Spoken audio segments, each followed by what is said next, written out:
There we go. Should be live now.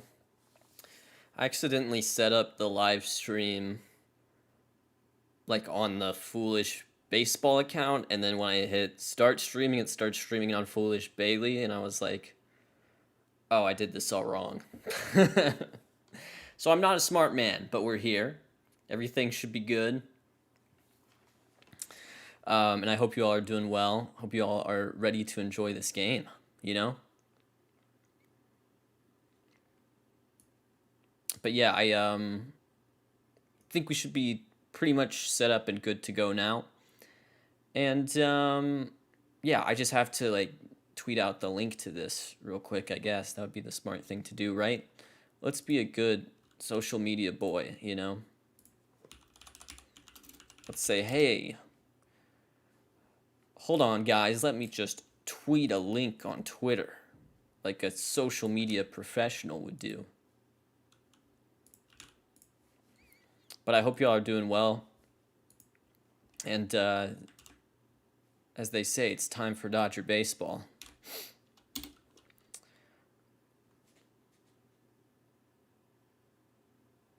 Yeah, I'm just a Twitter user, you know?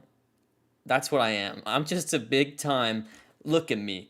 I'm looking at the trending topics, you know? That's what I'm all about, the trending topics. I look at what's hot in the baseball streets and I'm like, you know what we need right now? You know, as we go into this, you know, historic winner take all NLDS game 5, we need Richard Blyer content. You know, that's how I am. I've always been about the trending topics. We live. We live.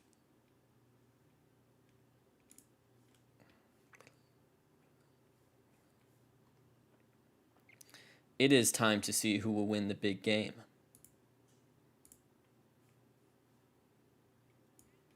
Boink, boink, boink. Who's starting tonight? Well, Justin Decker tonight's game is will be started by Corey Knebel of the Dodgers and Logan Webb of the Giants. Knebel will pitch 1 or 2 innings, and then you'll most likely see Julio Urias at some point, maybe directly following Knebel. But yeah.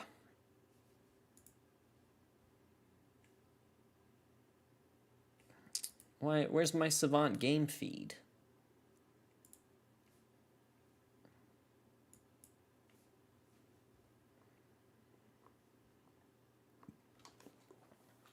My name's Bailey. That's a great impression of me. That's exactly what I sound like. Over under 3 homers today, Bailey. Ooh. I hope that's not actually like a betting line, because I don't want to give gambling advice. But I would guess under. I don't know. Under or push, right? And that what happens when it's like a tie.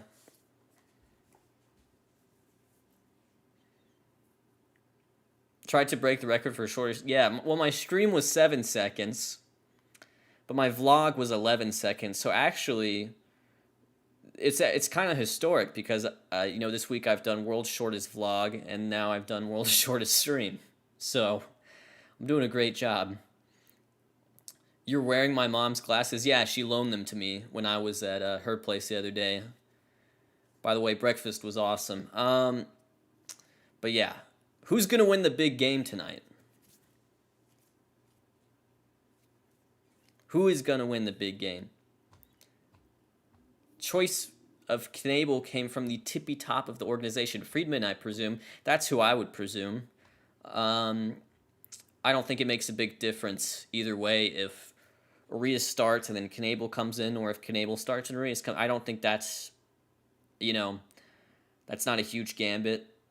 This Giants lineup has 3 lefties in it tonight, I think, and that's a pretty normal amount of lefties. You know what I mean? So I don't think it's gonna make that big of a difference. Hello, Sad Man Baseball. How are you? But yeah. Thoughts on Mike Schilt being fired? I have no thoughts. People are coming out and saying things. I think the Mike Schultz story is one of those stories that, you know, let's wait a few days and see what comes out before we start having opinions. But I think there's not a big difference between Mike Schultz and some of the other old school managers in the game. You know, Snick Kerr, Matheny. But yeah, show the game, coward. Fuzzy's just trying to eliminate the competition. Once Fuzzy gets me out of the way, you know, it's really just going to be him and John Boy. So he's just trying to get me in trouble with the copyright people, and I'm not going to fall for it. I'm sorry, Preston.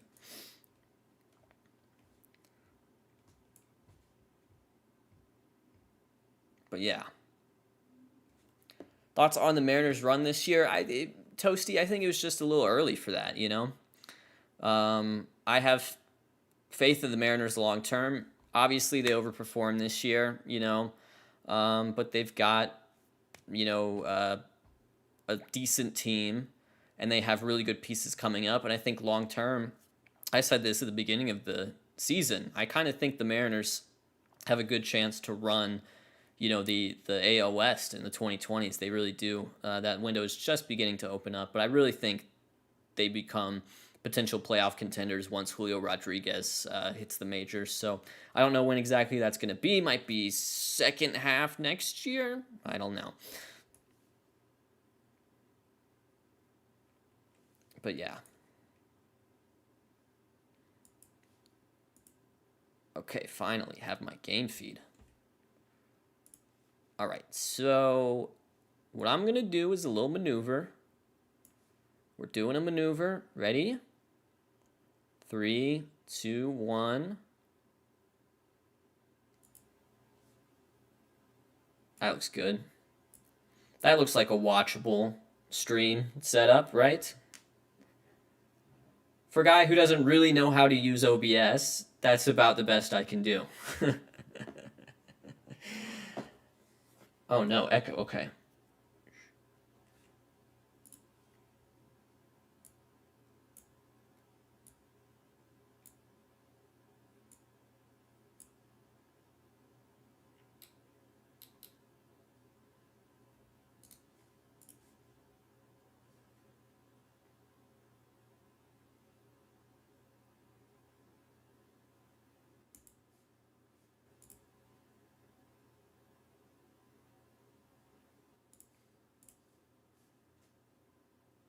How about now?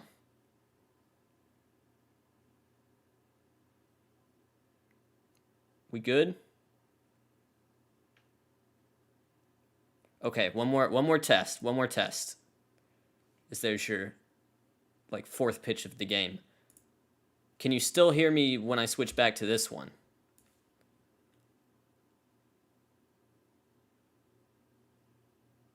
Still hear me on this one?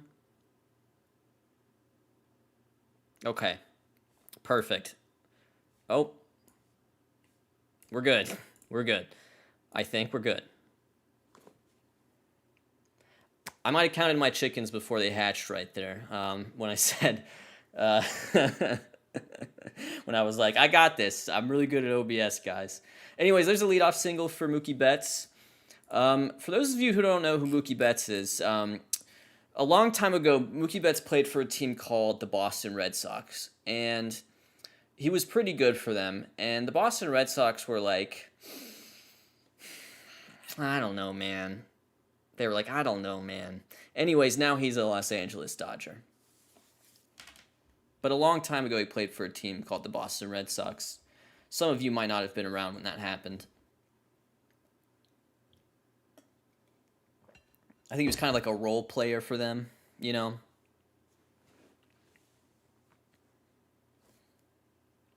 You want your Fortnite? Well, I'm going to tell you guys my idea of how I think this game's going to go. And I'd be curious just to sort of hear what you guys think about this game as well. But my sort of view overall is that the Giants are the team of destiny. And I picked them to win the World Series. Not at the beginning of the year, obviously, but at the beginning of the playoffs. I picked the Giants to win the World Series actually over the White Sox. So already I'm wrong there. But I still think the Giants are the team of destiny. So my viewpoint is that basically of all the pitchers remaining, Logan Webb, Kevin Gausman, Scherzer, Julio Urias, my opinion is basically, or even, Braves guys, Charlie Morton, Max Fried, who had the best ERA in the second half, all the Astros pitchers, Nate Eovaldi. My opinion is that I think Logan Webb is like the last guy you actually want to face. He just seems like he's on one right now. This hasn't been a great start to his game. Betts singled off of him and Seager lined out. But basically coming into this game, what I'm thinking is, basically Logan Webb's going to shove, and then the Giants are going to win. It wouldn't surprise me if the Dodgers won, obviously, but that's sort of how I see it. But I'm curious, who you guys think is going to win this game? What are we going to see in terms of pitching strategy? Especially what the Dodgers what the Dodgers are doing, starting Knebel. But yeah, who wins the AL? Yeah, I mean the Astros are better. But I don't know if that guarantees they win the AL. I would feel more confident in the Astros, but I didn't think the Red Sox were going to beat the Rays, and they beat them in 4. So who am I to say? There's a ground ball double play. Yeah, that's the thing about Logan Webb. It's those ground balls, man. Ground ball double play for Logan Webb. Gets out of the jam, no problem. He's just super efficient ground ball pitcher. He just seems to be on one. He's just on one. And so that's kind of what I'm thinking tonight's going to happen. But it is one of those things where, if the Dodgers win, it's like no one can be like foolish baseball doubted us. He doubted the Dodgers. The Cardinals will win Game 5, says Jack Pete. Cardinals. But yeah, so I'm picking Giants, but I don't want to see any of you Dodger fans in here be like, you doubted us, Bailey. You doubted the Los Angeles Dodgers. No one believed in us. We won 183 games this year. No one believed that a team with Trey Turner, Justin Turner, Corey Seager, Mookie Betts, Max Scherzer, Julio, no one believed in that team. No one believed in us. We hadn't won a World Series in 11 months, Bailey, So I don't want to hear any of that. But I just kind of like the Giants tonight. They're a scrappy team. When's Blyer pitching? I know. It's funny. People were bringing this up. I didn't think to mention this in the video I made, but people thought it was interesting that Blyer wasn't moved at the trade deadline. And I hadn't really thought about it along those lines, but it would have made sense for a competing team to go get Richard Blyer in a trade, I think. That's not what ended up happening, though. I'm glad you guys like the thumbnail. There's a bit of an origin story to this thumbnail that we can talk about because this game's on commercial break.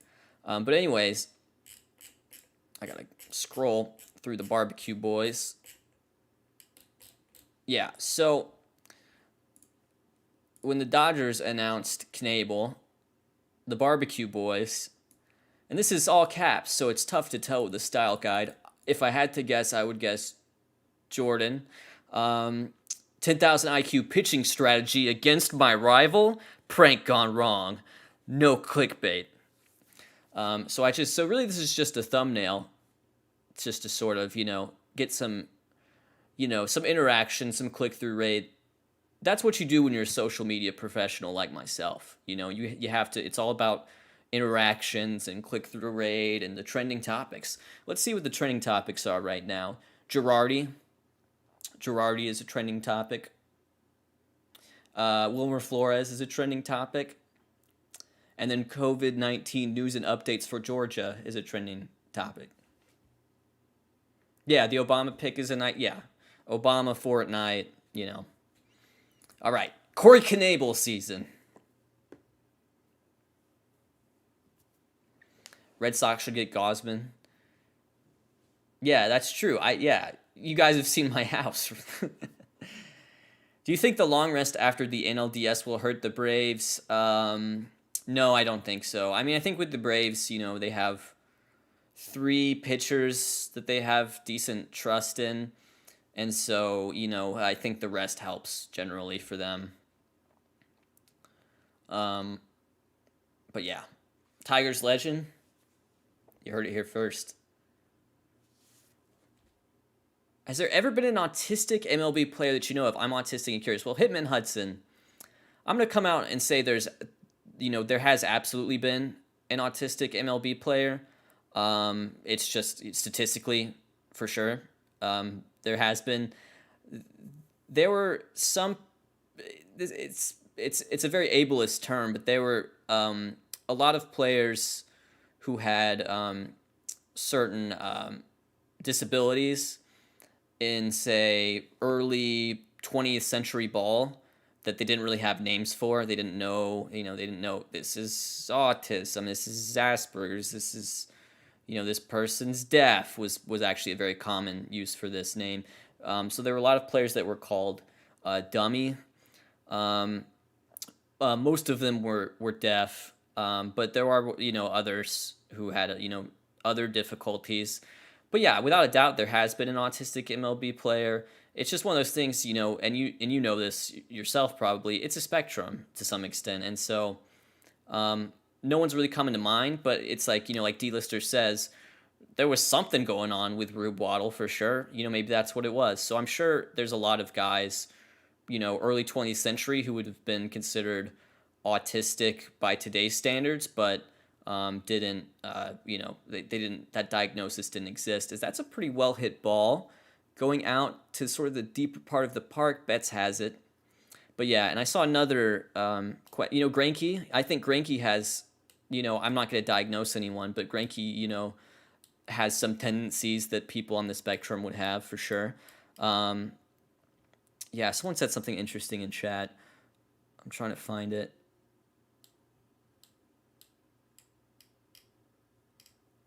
Oh yeah. So Josh Birkin asked, "Do you know of any openly gay MLB players?"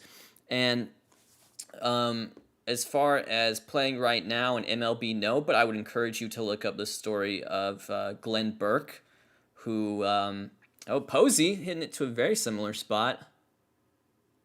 That's off the wall, and it caroms over Betts' head, but he's only going to get a double off of that. So this is really interesting, guys. The ball is just getting crushed around the ballpark tonight. I mean, we've got 97, 106, 100, 97, 103. When the Posey comes up, it'll probably be like 105. But yeah, it's crazy. But yeah, I thank you for that, Hitman Hudson. But yeah, and Glenn Beck was the inventor of the high five. That's probably the most interesting aspect of it. I would say go on Vimeo. They have it on Vimeo. It was an ESPN 30 for 30 short about Glenn Beck called the high five, or not Glenn Beck. Oh my gosh, definitely not Glenn Beck. Glenn Burke, and check that out. So we got Brandon Crawford up at the plate. I did absolutely say it. I totally said that. Okay, Dodgers have Gratterall in the bullpen. Yeah, that's another one, Zach 23. But yes, Billy Bean, who I believe, I'm not sure what his official title is, but he was like diversity and inclusion at MLB, openly gay, but I don't think he was openly gay when he was actually playing. That's a nice stop. But yeah, I'm a big, does XBA take ballpark into account? It does not. It does not take ballpark into account. Which is a very good point, because obviously with a stadium with unique dimensions like Oracle, the XBA on a certain type of hits could fluctuate wildly versus a more sort of, cookie cutter layout. But yeah. Anyways, Bruce Dog Gratterall I saw warming up in the pen, and I'm a big Gratterall fan, so there will be no Gratterall slander in here. I think he's pretty great. We got a dono here from Jack P. The CB in Buckner stands for CB Buckner. I thought it's not. It doesn't stand for seeing the ball. Is it really though? Is his CB Buckner not short for anything? Is he not named like Carl Bruce? That's interesting. So thank you, Jack. Thank you for sharing.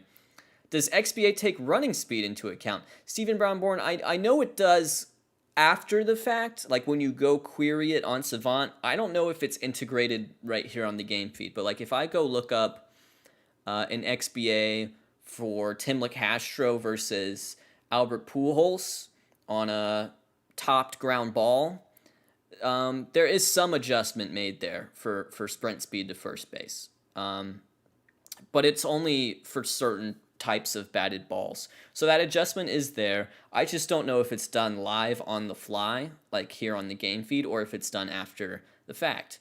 What would you consider to be the most average MLB park in terms of dimensions? That's sort of an interesting question. Maybe Globe Life. I'm just kind of shooting from the hip here.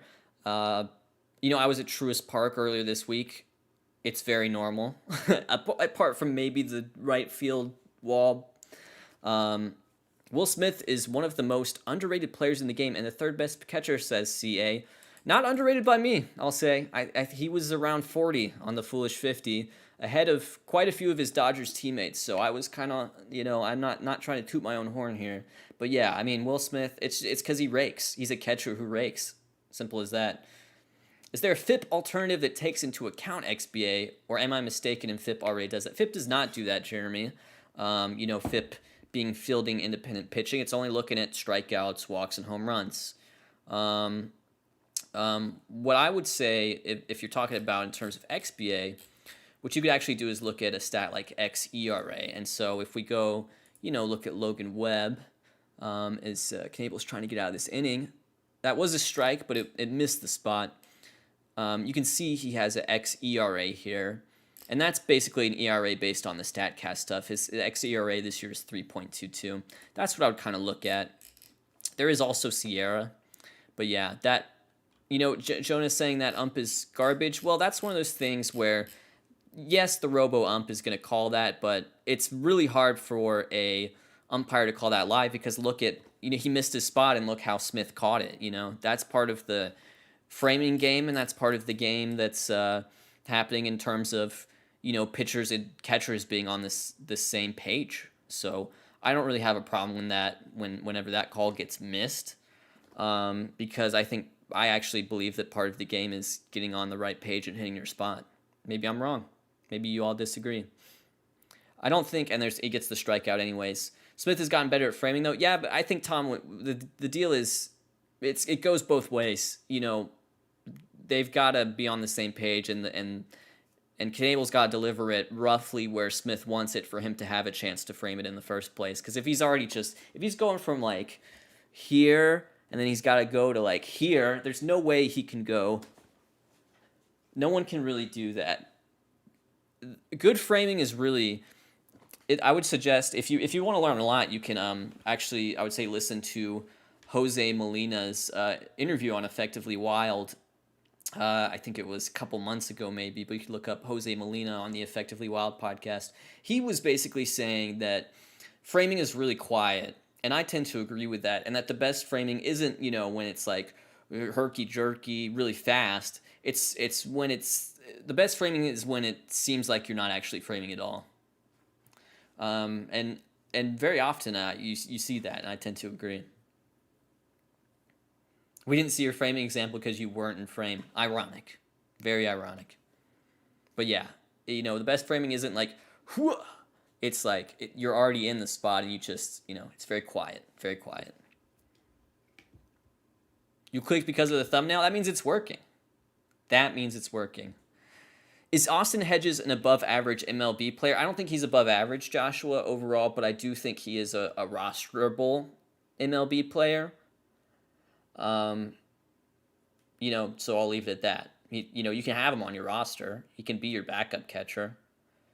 But I wouldn't say he's an above average MLB player because he would have to be like a top 15 catcher in the league, basically. And I don't think he is. How do they calculate framing? How can they know it's not just because the ump stinks? Well, I'll put it this way, Cameron. as far as answering your second question, especially after you've played a few series with a few different umpires, the quality of umpiring from one catcher to another really isn't going to make a big difference. You know, these guys they all get a series with Angel Hernandez. They all get a series with, you know what I mean? So really, once you get to the end of the year and the sample size is large enough to mean anything, the quality of umpiring that these catchers experience is not going to be really any different from the others, if that makes sense. Um, but yeah, nice thumbnail. Thank you. Bailey, what's your opinion on Cal Raleigh? I don't have a super strong one, TJ. I know he's a catcher with a lot of power. Um, yeah, there's a lot of other Mariners prospects that interest me more than Cal Raleigh. I would say Noel V. Marte being one of them, George Kirby being another. He's a little bit of an afterthought for me. It's only because of the thumbnail. That means it's working.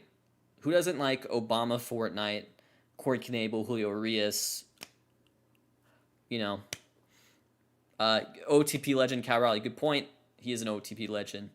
Faded, have you spoken on Mike Schilt being fired? Yes, but I give a very political answer on it, Faded, which is I think that there's going to be maybe more on that Mike Schilt story that comes out in the coming days. So it's not really. Maybe we should just kind of hold off on the comments and see what's really going on there. Anyway, second inning here. You know, a lot of hard hit balls in the first inning of this game from both pitchers. Everything is basically every ball's been hard hit because the definition of hard hit ball on StatCast is 95 miles per hour greater. And so apart from the Crawford strikeout, everything else has been hard hit. But yeah.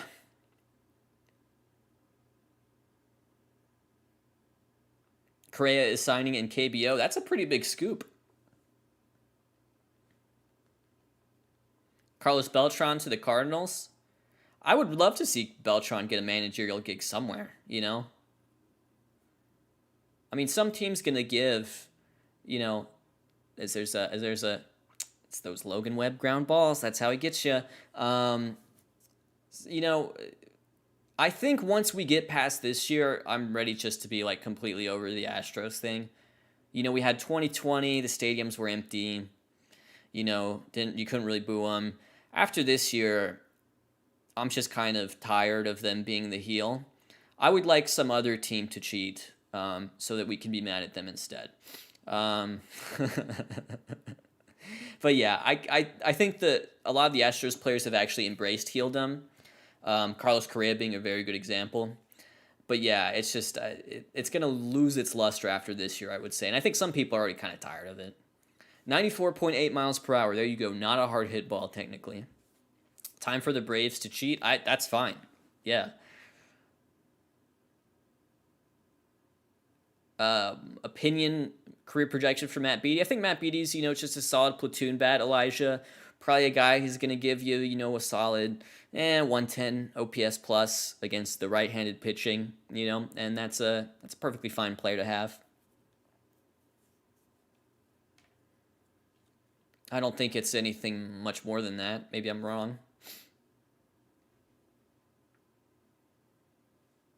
You will boo the Astros until Altuve retires. It's interesting, Cameron, that you, and I'm not like talking smack. It's interesting that Altuve is the face of this for so many people when I feel like why baseball doesn't exist has already kind of done this bit now. But I've said it before too.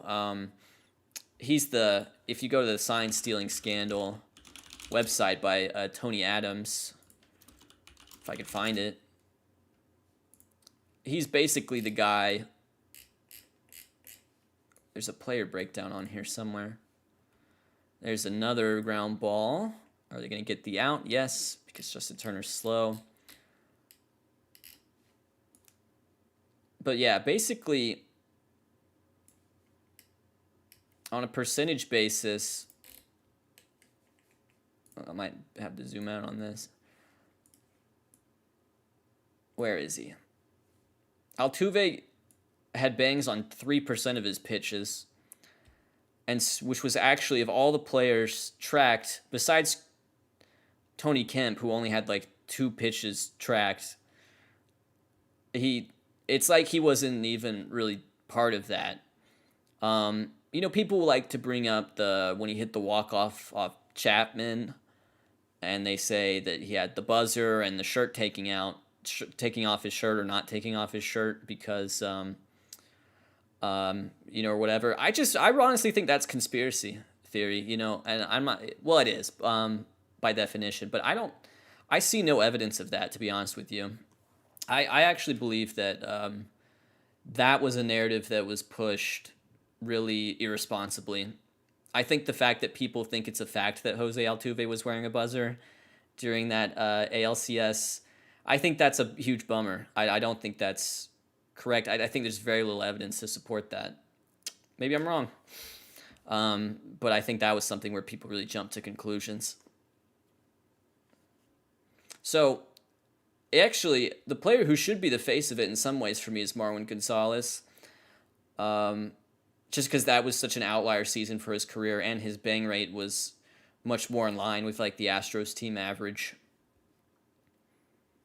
But Altuve bears the brunt because he was in many ways face of the franchise. He was an MVP that year. Action Figure Nerd says L take. Well, if all you can say is L take, then I've already won. If you can't provide anything to change my mind and all you can say is L, that's on you, brother. But yeah. Webb is on fire. Well, it was much better this inning than last inning. Last inning was kind of... But yeah. What contract will AA offer Freddie, says Vincent B. Patrick. I think maybe Goldschmidt's deal that he got at around the same age with the Cardinals will be the blueprint. I think Goldschmidt's on... Is it like 6/130? It's 5/130. So maybe Freddie gets 5/140, Maybe something like that. Maybe a little bit more. But I think that would be like a good sort of blueprint deal. Goldschmidt, when did he sign that deal? That was right before the 2019 season. Yeah, I feel like Goldschmidt was coming from a pretty similar place and a pretty similar age to where Freddie is at now. Freddie obviously has the MVP, but Goldschmidt had a couple runner-up years. I think Freeman should push for more than Goldie. I think he should too, Nick. I think he can get more than that, but I don't think he's going to get much more than that. If Goldie's on 5/130, then maybe Freddie goes for 5/140. 5/145. I think that's a decent sort of blueprint for it.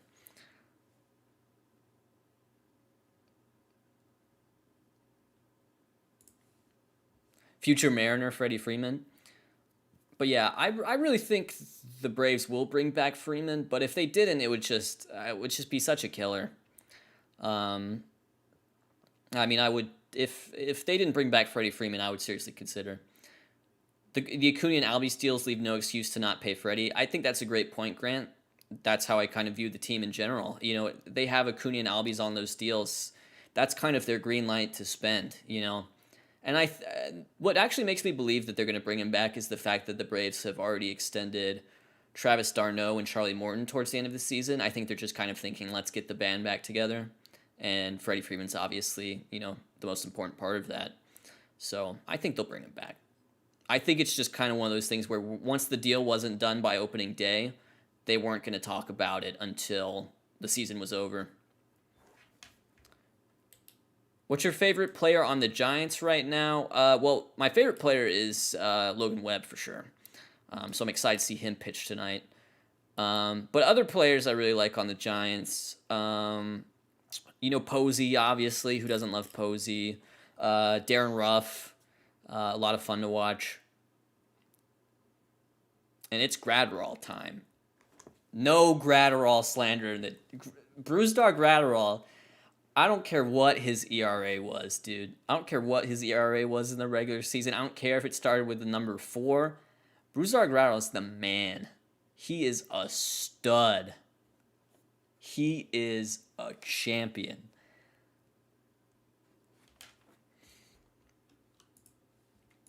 I think I posted up the tweet yet. Well, not yesterday, but 2 days ago.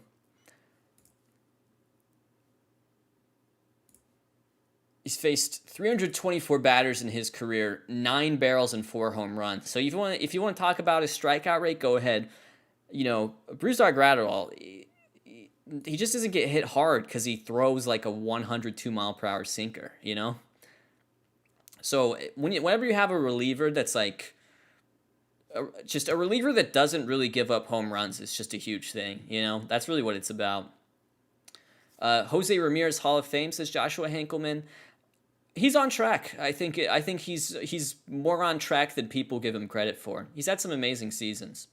Probably, well, I'm not even going to say probably. He should have won MVP in 2020. Didn't have the narrative, but he should have won MVP in 2020.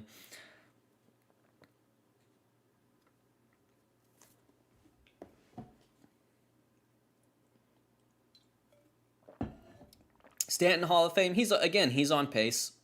Most players that have had as much WAR as Stanton and as many home runs as Stanton by this age, you know, end up Hall of Famers.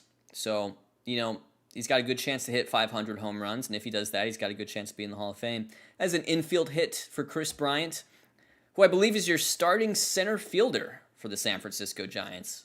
Isn't that kind of interesting in the big game? But yeah, will Posey be a Hall of Famer? Yes. I will say right now, what inevitably happens, and we've made it to the second inning without doing it. What inevitably happens that is every chat will turn into is this player that I like a Hall of Famer? So I'm gonna be a little bit coy or cautious about answering those because answering if the 100th player will be a Hall of Famer can get kind of tiresome. But yeah. So I'm just gonna point that out. If I see one that's maybe an interesting question, but yeah, I think a big thing with the Tim Lincecum and the I know that's the other thing is that I do deep down I want to, but yeah, it's that I made that Tulowitzki and Lincecum video, and that was really the message of it is that hey, we can appreciate these guys' careers without just being like Hall of Famer, not a Hall of Famer, Hall of Famer, not a Hall of Famer. Like it's coming down a conveyor belt and you're just sorting them into two baskets. We got to have some appreciation for, because Lincecum and Tulo are icons. They symbolize a generation of baseball. They're not going to be Hall of Famers. So we have a dono here from Max. Max says, "Convince me to join Patreon in exactly 16.4 words," and I will do that.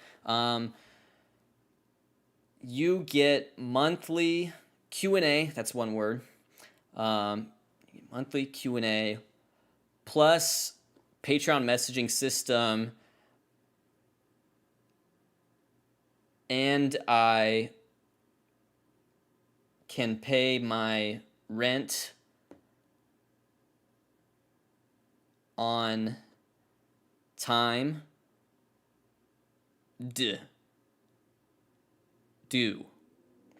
That's 0.4 of dude. But aren't you doing Q&A right now for free? That's because I'm a giver. That is 100 yards? Because I'm just a giver. Very nice guy. I do Q&As on Twitter about once a month too. But obviously I can't answer all those. How much do you make from Patreon? About that much. I don't leave it up there to flex. It's just, I think, good for transparency. People should know that I'm doing decent. I'm definitely still, like, in many ways, like a working class, like, YouTuber. I've got to just keep cranking out vids. But I've done pretty well this year. We'll leave it at that. If I don't make another cent for the rest of the year, it's still a pretty good year. So, you have no vids. That's a good point. That's what Foolish Bailey is for.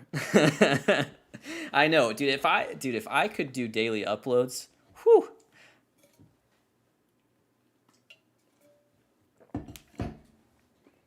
Yeah, that's the thing, Gabe. I can never look down on that lifestyle as someone who has a Patreon.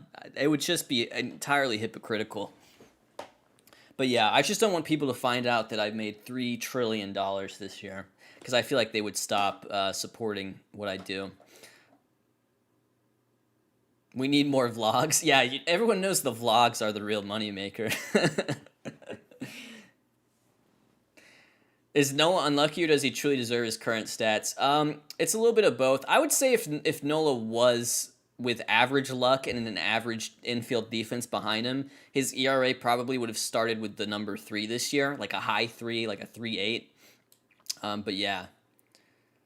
You make me want to put more time into my channel and become a working class YouTuber, says Roy Thursley. Hey, that's the thing. You know, when people think YouTuber, they think of these guys that have millions and millions of subscribers, but there's a class of YouTuber in there that I would say could have between 20 and, 500,000 subscribers that are just really kind of like everyday people, just trying to grind out a living. Subscriber count always not the best indicator of how much money someone's earning on, but I'm just kind of throwing that idea out there. Lucid Limbo, here's 3 trillion and 5. Hey, that's just the taxes when you make $3 trillion and $5 a year can be brutal, but I just try to pay whatever I can back to society. I will say we're not looking for Gratterall slander, but he has gotten himself in a little bit of a pickle. Runners on first and second. But you know what he's not going to do is allow a home run. Do the Penguins win this game? I think the Caps. I think the Caps are going to be winning this one. Caps here. Wait, you talk about baseball occasionally, Crease Nasty. Mostly I talk about what's going on at the bottom of the ocean. That's my greatest concern.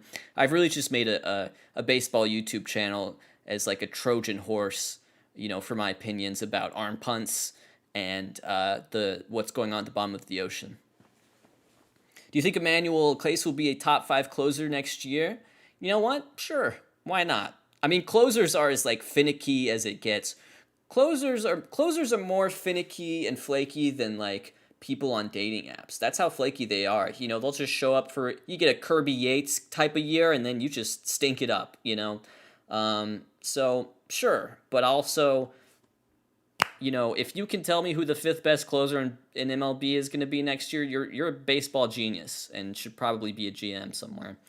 What can we expect out of Trevor Story in 2022?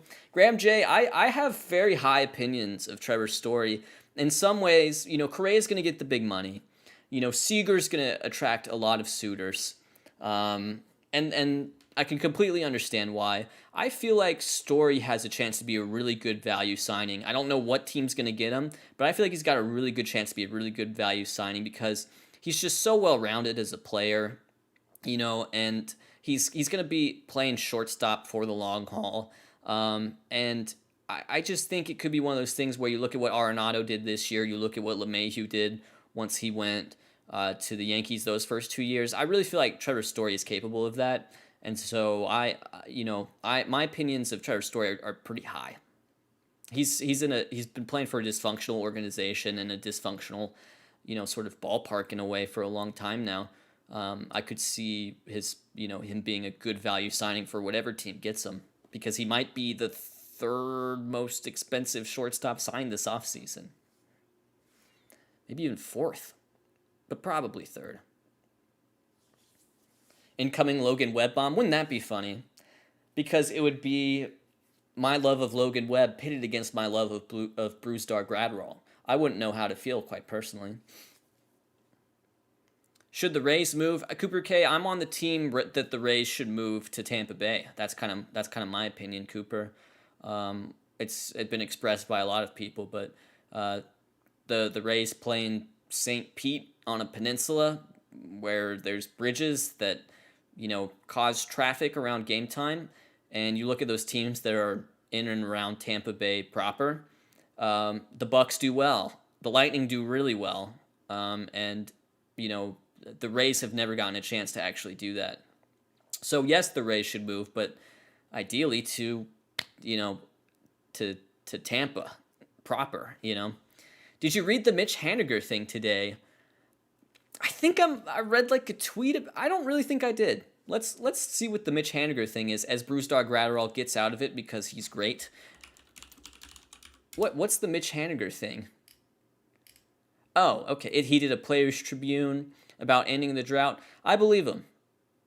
As simple as that. I believe him. I think once they get Julio up there, they will end that drought. I don't know if it'll be because, like I said, Julio's gonna maybe come up second half next year, or maybe it'll wait till 23. I don't know how. It depends what they do with his service time. But I think whenever Julio Rodriguez gets a full season in the majors, I feel like they're probably gonna make the playoffs. I feel like they will. So yeah, I agree with Mitch. You know, I hope he sticks around to see that happen. Hope he's able to do that. Do you think it's likely Corey Seager is gone? I do, Hoopax. I think it is likely he's gone. I think Turner's going to be their shortstop next year, basically. So yes, I would say the chances of Seager being on any team other than the Dodgers next year is like 75%. But yeah. Do the Dodgers re-sign Trey Turner? I don't know, Crispy Chicken. It wouldn't surprise me if they did. But the thing with Turner is he's got another year, so they can do what they want there. Oh yeah. No, I did not mean Justin Turner. Although that would be fun to watch Justin Turner play shortstop. Here's your Red Sox lineup last year or for next year. Yeah, so you have them adding Crone. You have Crone as a left fielder on this team, or a first baseman, I guess is probably what you want, or maybe meant to say. Will the Braves keep Dansby? I don't know, Mitch T. I think it would make sense to keep him because I think that it's not like he's. I don't think he's gonna get like a crazy deal in free agency, once he hits that. So, yeah, maybe. I think their chances of keeping Dansby are decent. Dansby is just a very serviceable shortstop, and it's kind of tough to say, and the other thing about the Braves is that it's not like they don't have the Braves don't have like an heir apparent to him right now. They have Braden Shoemake, who's probably not really a shortstop. So that's the biggest reason why it would make sense to keep him, is because, there's not like a shortstop coming up through the minors right now that's like, oh, that guy's going to push Dansby Swanson. They don't have that. So that's the biggest reason why I would say to keep Dansby. He's not a free agent this year, I believe. I think he's got one more year. Maybe I'm wrong. Is he a free agent this year? I feel like I should know this as a fan of the team. Here's the great Cody Bellinger. I've just been thinking so much about Freeman, I haven't really thought about anything else. I feel like he's got another year. Here's the great Cody Bellinger, OE of the Cody Bellinger highlights. Thank you, Max. Appreciate you for joining the Patreon.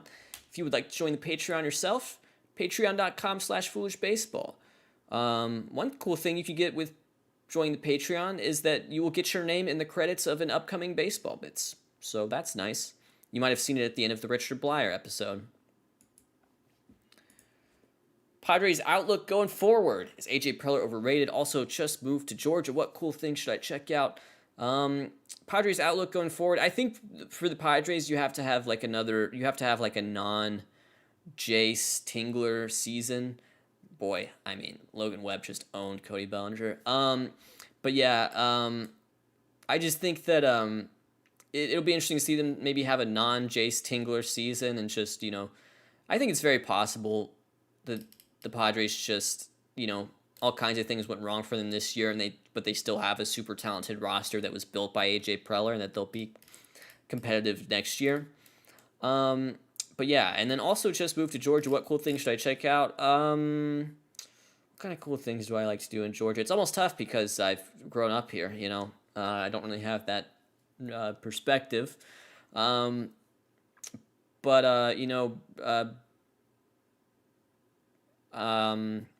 really like College Football Hall of Fame. That's in Atlanta. That's a great sort of touristy place to visit. College Football Hall of Fame, Aquarium, obviously Braves game.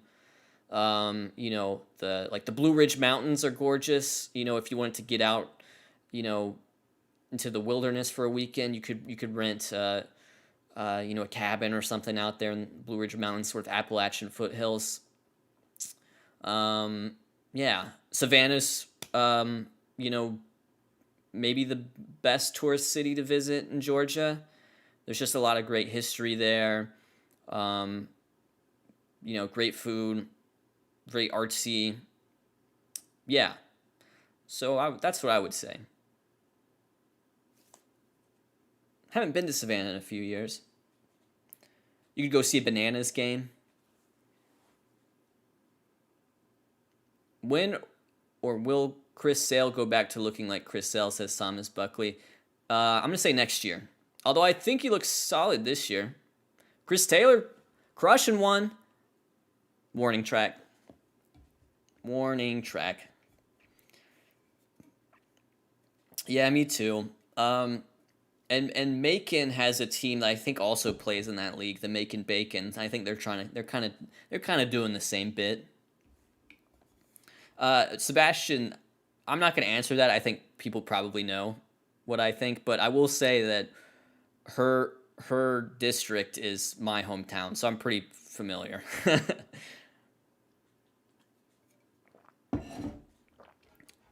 I know the type. That was only 91 off the bat for Chris Taylor. I think it just got kind of the inside. It looked like he absolutely blasted it, but it's tough to say sometimes. Do you think either Ray or Simeon will resign with the Jays? Yeah, I think what's going to happen is one of them will resign. But I don't know which one. If I had to guess, I'm going to say Ray resigns and Simeon doesn't. But yeah.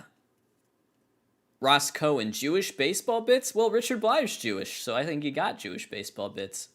Let's see. Why did the Cardinals fire Schilt, says Garrett S. I think what's going to happen, Garrett, is that we'll find out. Or, you know, there's details on this story that aren't out yet that we may find out in the coming days. So I can't answer that for now, but we may find out things in the coming days. Simeon to the White Sox, confirmed by me. Yeah, I mean, he's a White Sox legend, you know. When Simeon signs with the White Sox, what you can do is you can make one of those videos, like a mix where it's that P. Diddy song, Skylar Grey. I'm coming home, I'm coming home, turn around and I'm coming. It's just sad. It's just, you know, him, like, just hitting into groundouts in a White Sox uniform like 10 years ago.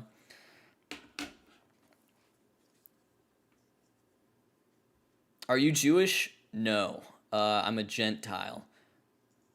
My great-grandfather on my dad's side was Jewish. But my understanding is that doesn't make you Jewish. If it's maternal, then they'll count you. But no, I was raised culturally Christian, and I don't really, yeah, that's not really part of my identity.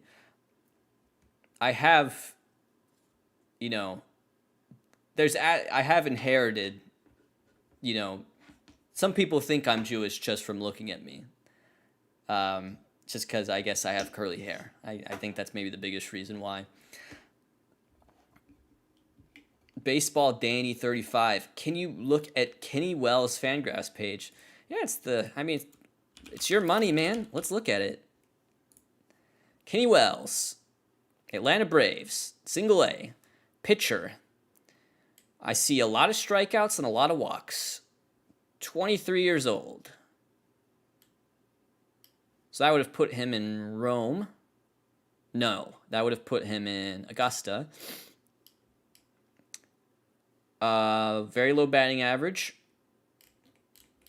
Probably a guy with an electric arm that, you know, you walk 7 batters per 9 when you're 23 and single A. But there's talent, you know. Thoughts on Edwin Diaz? I think he's a top 3 relief pitcher.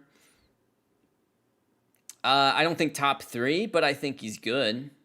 I feel like there's definitely 3 relief pitchers better than him. Yeah, I know, sad man. He walks 7 per 9. But sometimes there's pitchers have figured that out, you know. Favorite Kanye album? My Beautiful Dark Twisted Fantasy.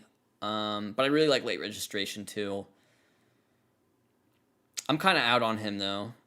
I feel like he hasn't really made anything good since Yeezus. Everything just is very like incomplete, and it's really whatever's going on with his mental has affected his ability to actually like finish a project in a way, because everything Pablo, Yay, the one, the gospel one, it's just all incomplete, you know. Yeezus is like the last album he's made that was like kind of complete. His peripherals are still sound. I think Don is maybe the best one he's made in a while, but it's still not as good as like any of his first like 7 albums, you know? Everything from like College Dropout through Yeezus is like incredible. Graduation is probably the worst of those, but it's still good. The skits from his first few albums are awful. I kind of like them. I really like the skits on Late Registration the most, probably. All right, Urias is in this game. I wasn't really paying attention to that. But he is in this game. He's going to pitch some amount of innings. Life of Pablo has some really good tracks, no doubt about it. But I just think that, you know, it's like albums are experiences, you know, when you start them and you listen, you start from track 1 and you listen all the way through. And I think listening to The Life of Pablo is just very weird and disjointed. Doesn't really seem cohesive in any way. But there are really good tracks on there, for sure. I mean, Real Friends is amazing. No Parties in LA is really good. I like Fade.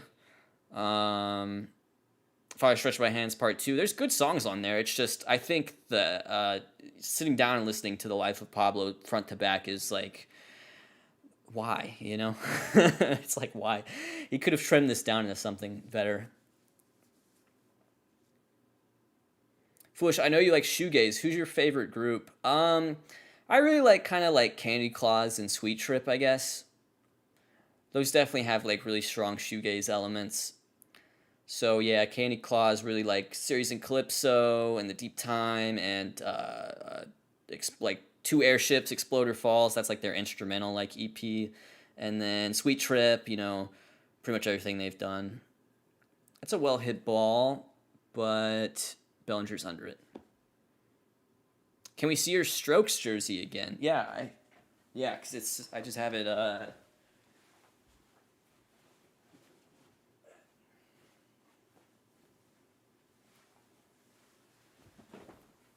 Can you see that?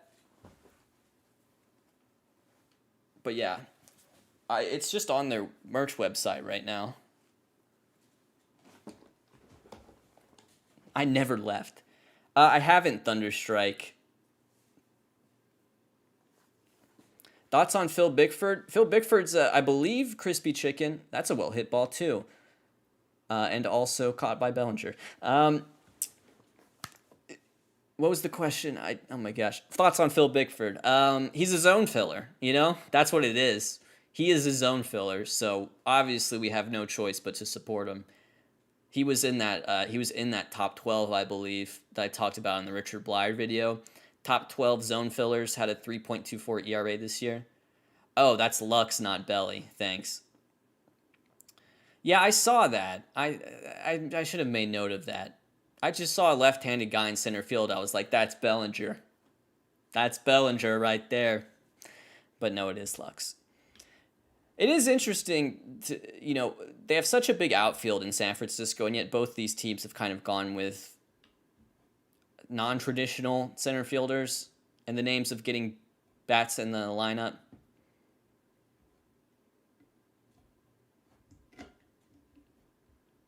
But yeah, I think that yeah, it's like Lux in center and then Brian in center. How much turnover of the Rays roster do you expect will happen this offseason? Probably not as much as the previous offseason. There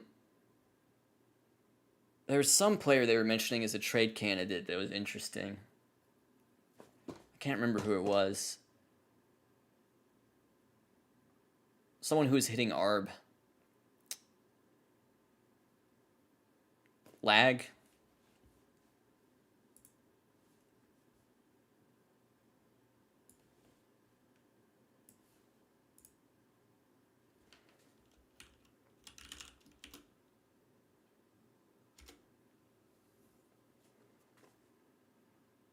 Lag or no lag?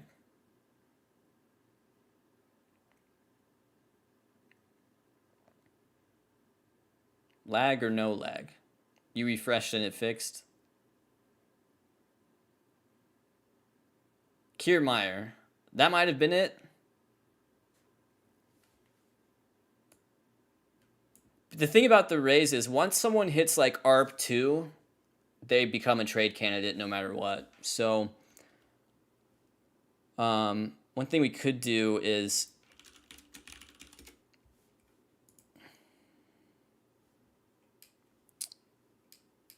see what the ARB status on are some of these players. Because once you hit ARB in your array, you're basically a trade candidate. Glass now, maybe. But it would be a weird time to trade him. Yarborough, maybe. Wendell, maybe. I think maybe Wendell was who I was thinking of.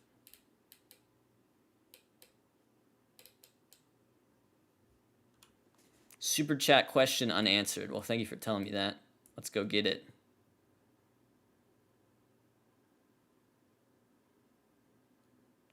Is there a pitching version of the Mathis? Asked Nick.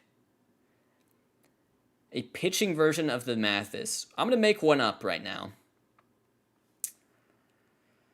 The pitching version of the Mathis is going to be 10 games started with an ERA plus below 70. There you go. Let's find it. Oh, wait, I have BBRef open here.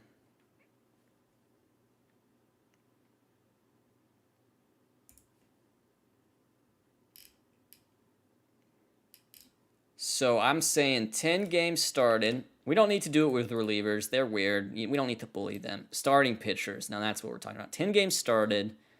ERA plus below 70. Second time through the order for Webb here. As we get into the 4th, 2021. Okay, we got 19 guys. We got 19 guys, including Patrick Corbin, who's exactly 70. Jake Arrieta, Mitch Keller, Vince Velasquez, Jesus Lazar. This feels pretty good. This feels pretty good.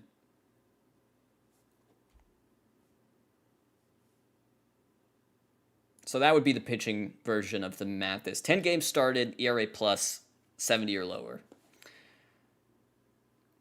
I want to say something to you guys right now. So there's 3 sort of streaming settings on YouTube. And the one I'm using is called ultra low latency, as Betts singles to left field.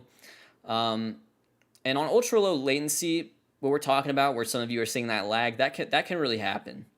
And that's kind of the trade-off of the delay right now, which is only, I think, 2 to 3 seconds. If you send a message right now, I will read it with my eyes.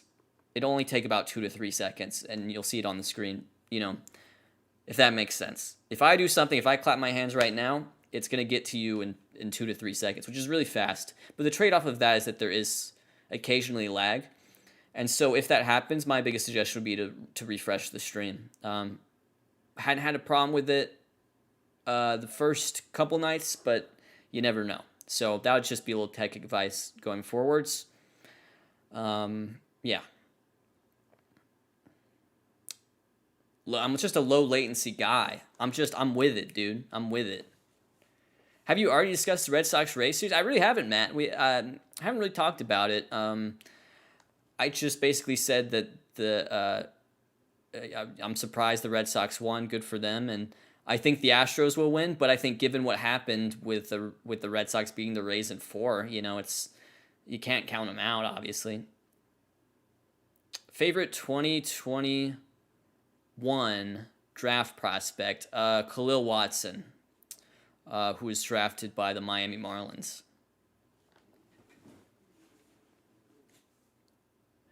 Luke Elliott, opinions on Mitski, Phoebe Bridgers. Here's my opinion, Luke. Here's my opinion. Bro, you okay? You okay? You seem a little down lately. Me and the boys were talking. You've lost your mojo. Was it the breakup? You okay? That's my opinion.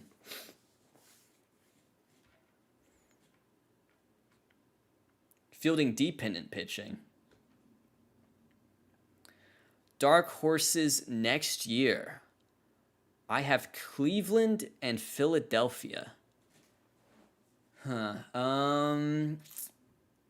Cleveland's a really good one, I think. Cleveland would definitely be a good one.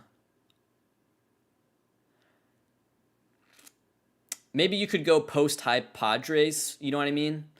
Like, the Padres have crashed and burned, obviously, in a hilarious way. But I think that if you go for a post-hype pick, it would be the Padres. Do you remember anything about my favorite and now retired Cubs pitcher, Carlos Zambrano? Yeah, I think the biggest thing that you always remember with Carlos Zambrano is that guy just raked, dude. That guy could, for a pitcher, he just was an amazing hitter. I think a better hitter statistically than Greinke even. So that's the biggest thing with Zambrano. The other thing with Zambrano, too, is, his career ended, fairly quickly. But this guy had 43 WAR through age 31. And a lot of that was they had some hitting WAR in there. Actually, his hitting was about on par with Greinke. He had 5 WAR as a hitter. This guy had 43 WAR through age 31 in MLB. That's really close to Hall of Fame trajectory. There's a lot of Hall of Famers who had less WAR than that through age 31 that are pitchers. But yeah. But yes, my team is the Atlanta Braves.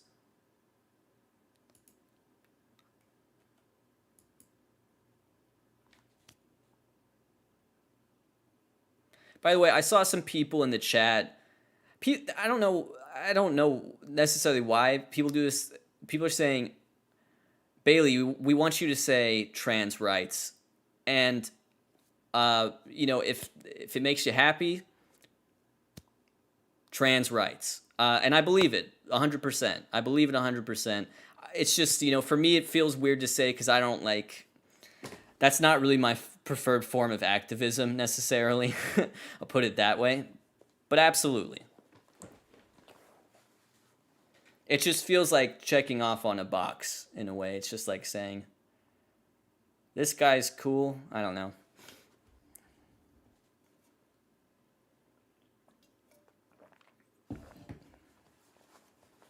I have a lot of viewers that are trans and non-binary, and I definitely treasure them in their viewership. And now everyone's just saying based. I know, it's just silly. It just seems silly.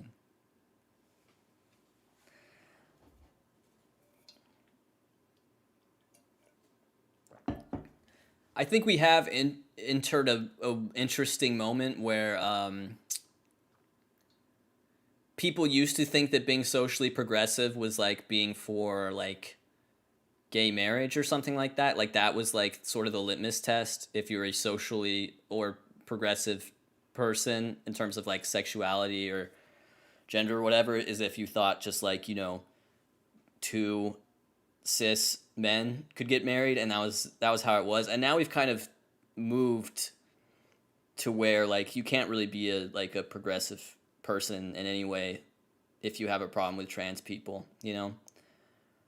Um, Gay marriage is pretty popular. I mean, I think probably like 60 or 65% of the country is pro. So just throwing it out there. Logan Webb's got runners on first and second. I said he was going to shove. I still think he's shoving. I could definitely see. It depends on what Kapler wants to do. But I mean, I just really felt like coming into this game, you know, this guy's going to throw 7 scoreless. That's kind of what my opinion was. I was like, yep, this guy's going to throw 7 scoreless and the Giants are going to win. But this is the first, apart from the first inning, this is probably, well, I would say this is probably the biggest scoring opportunity the Dodgers have gotten. And so it's Justin Turner at bat. Mookie Betts on second, so a single to the outfield would almost undoubtedly score a run.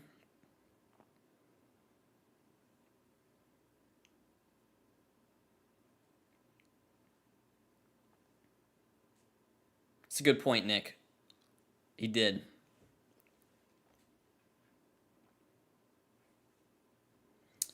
But yeah, this is biggest scoring opportunity so far for LA, I would say.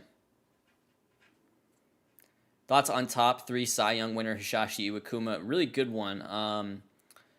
When we did, and I'm not sure if you all have seen it, but so there's a ground ball to the pitcher, Logan Webb. That's just what he does, man. Woo! Close one. Got it. Okay. Is that Wilmer at first base? Good play by Wilmer. That's just what Logan Webb does, man. You hit the ball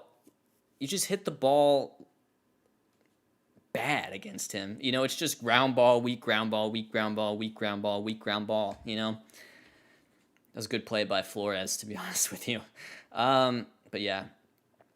Do you follow baseball in other countries live, says Saul McCartney? Not really. I kind of keep track of, I like to like check the standings every now and then, and I'll check like the stats.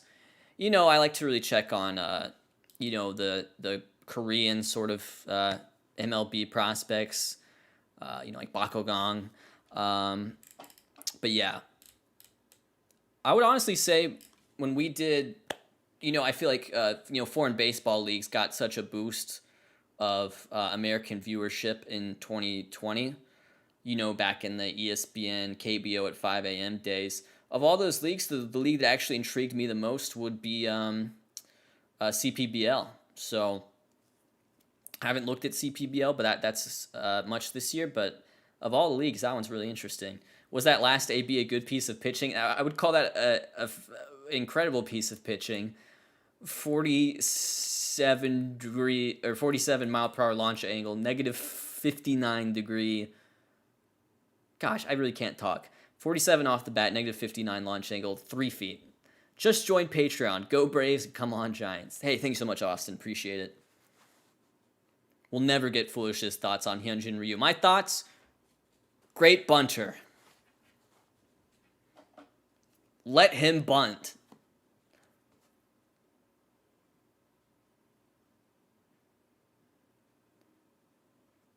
I know you take a very structured approach to making your videos. Which part of making them would you say is the most fun versus the most tedious?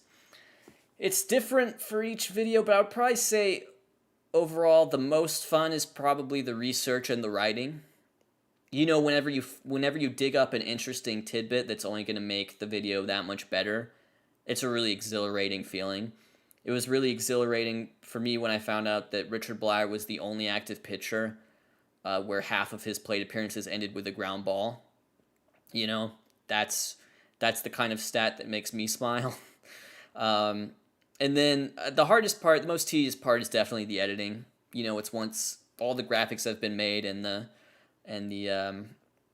you know, the video has, or the voiceover has been recorded, and it's just time to put it all in the editor. That part I find kind of tedious.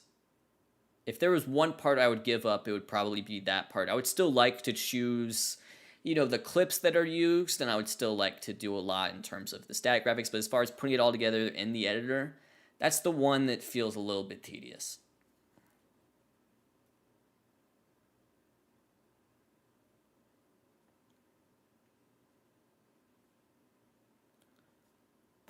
But yeah, thank you for the question. Um, would you call Logan Webb the starter version of Richard Blyer, or does he get too many Ks? I think that's kind of the problem, Jacob Crawford. He does get too many Ks.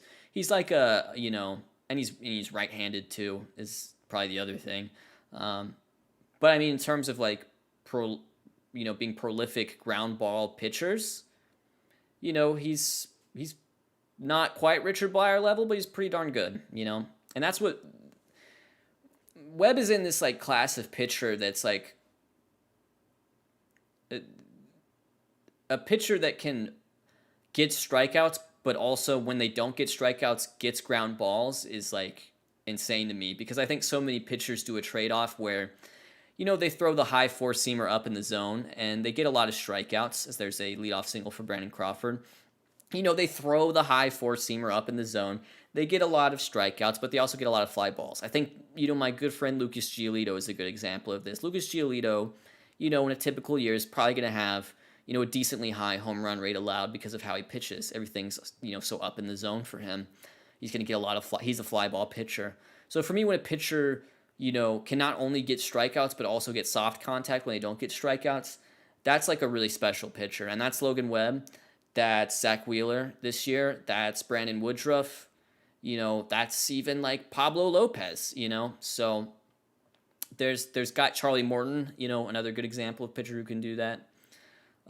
So yeah, those pitchers for starters, I would say, excite me the most. You've completely changed my understanding of baseball, sir.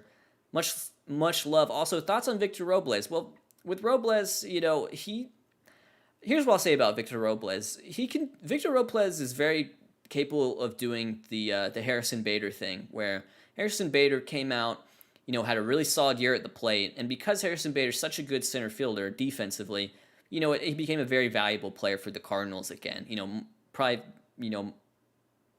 maybe the best year of his career, if not, the best season since his rookie year. And I think that's what Victor Robles should sort of aspire to be, is, just someone who can be like, just be an average hitter, and your defense and center is so good, you're probably going to be like a 4-WAR player. And he's had season like that, so it's not completely out of the question. Full thoughts on Iwakuma? Yeah, you didn't miss them. I interrupted myself because I can't keep track. Basically, what I was saying about Iwakuma is that when I did when I went on Wake and Jake, Jake Storial's sort of like morning show that he does, and we drafted, basically a team of good baseball players that were like under 30 WAR. I picked Ben Sheets as my pitcher, but I almost picked Iwakuma because Iwakuma just was in the majors and he was always good. He always had a good ERA. Hey, first time, long time. You think Giambi is a good replacement as player manager for Booney? Add a lefty bat to that lineup. I'll hang up and listen. Here's what the Yankees got to do this offseason. They got to go out. They got to hire Connie Mack, and then they got to trade Miguel Andujar for Ketel Marte. And I think they'll be in good shape. Those are my two big ads this offseason for the Yankees. Connie Mack and Ketel Marte.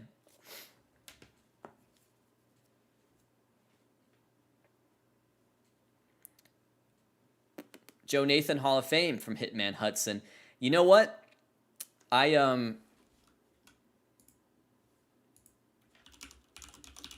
Just because it's good if I have a relevant tweet to pull up. None of these tweets actually have anything to do with Joe Nathan. That's a pretty impressive Joe Nathan stat. Do you think the Angles will sign a good pitcher? I think the Angles will sign a cute pitcher.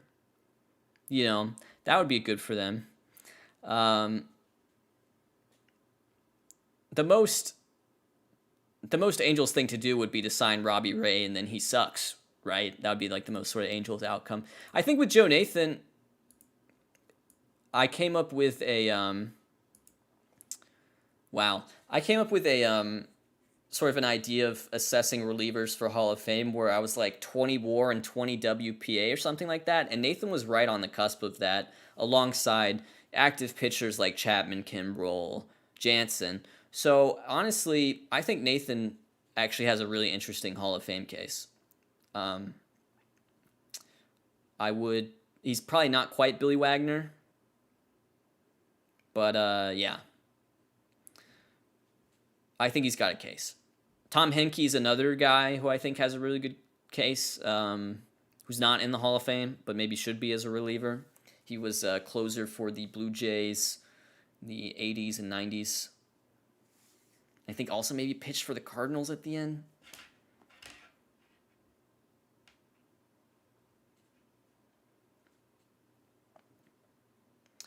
This ump is absolute garbage. I can't remember who's behind the plate right now, but I saw in terms of balls and strikes, they were like 78th out of 90 umpires. So, everyone's kind of got their own strike zone, but I believe this umpire was sort of on the lower end of all umpires this year on strike zone accuracy. Doug Eddings, yeah. And look, it's a hard job, people. It's a hard job. Best beard in MLB, Totindo. I would say best beard. Well, best beard's probably Brandon Marsh. I'm gonna say best beard hair combo, which to me is arguably just as important would be Andre Jackson of the Dodgers.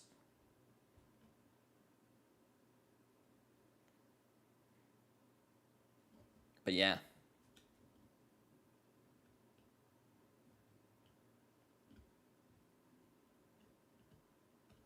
Sergio Romo says not Tomo. Your name is not Tomo and you're supporting Sergio Romo. Is this your burner, Sergio? NLCS loser watch party. Best hair? I'm going to say Andre Jackson again. I just think that guy's got a look, No one's quite doing it like him. He needs to have a good, solid season in the majors so people can see that hair-beard combo he's got going. Are you pro robo ump? I don't think I am. I think I'm pro framing. I think I'm pro, good communication between the catcher and the pitcher. So for that reason, I would say no, not for the strike zone.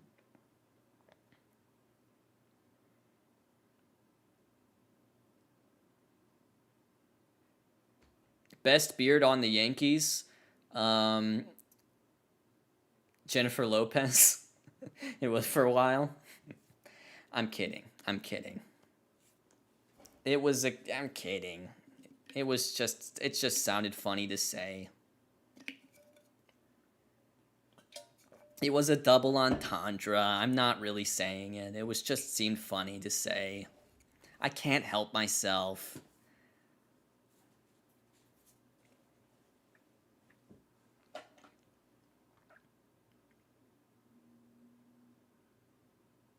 You're robo ump agnostic. That would probably be the most peaceful opinion to have. Like you could just kind of go with the flow. I'm afraid to say that I'm not agnostic. I'm afraid to say that I would be unhappy. But I will say this about the robo umps. It's inevitable, and I think I've made some peace with that already. I'll still be upset when it does happen, but I've embraced the inevitability of it, which is to say it's coming. They're going to do it. So maybe I shouldn't freak out about it too much.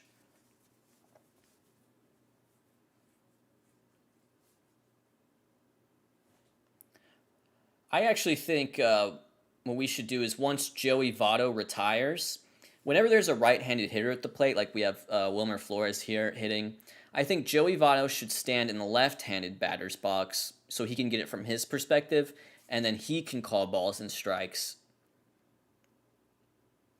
So, if there's a right-handed hitter up at the plate, you put Joey Votto, he's just standing there in the left-handed batter's box, and he's the one calling balls and strikes. I feel like that's going to be right more than maybe any MLB umpire.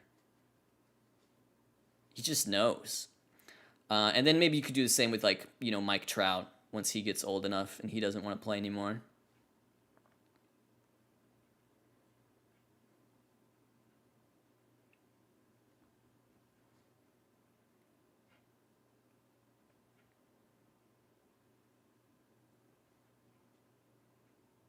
Aren't there leagues which already have robo umps? Yes, Cypher. The thing about MLB is for all of these changes that are coming, they're big on using other leagues as testing grounds, and those leagues can include the minor leagues, and they can also include the Atlantic League, which is an indie ball league that they have an agreement with. So, for example, in Atlantic League, one of the things they've tested out is larger bases. Like the base itself on the diamond is physically larger, and that encourages stolen bases. And it also, it can cut down on injuries to some extent because you don't have guys, stamping on each other's hands as they're sliding in head first or something like that. So, yes, there are absolutely leagues that have it. Arizona Fall League just kicked off, I think, yesterday. Arizona Fall League has robo-umps, and it has had them for, I think, maybe a few years now. Funny story about Arizona Fall League and the robo-umps. A prospect I really like is Geraldo Perdomo, who is an infield prospect for the Arizona Diamondbacks. And Perdomo, one time, the robo-ump called him out on a close strike 3 call, and as he was walking back to the dugout, he flipped off, showed the middle finger to the TrackMan unit, the computer that was calling balls and strikes on him. So that made me really happy because it's you can't yell at the umpire, but you can still flip off the computer that said that was a strike. So that made me feel kind of better about it. At least we're not removing that element of the game. Anyways, Arias gets out of that one. He had a runner on third. But yeah. That's kind of my spiel on the robo-umps.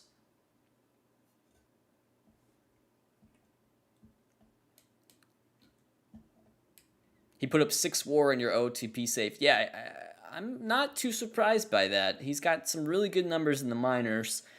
It's not surprising to me that OTP would extrapolate that into a really good majors career.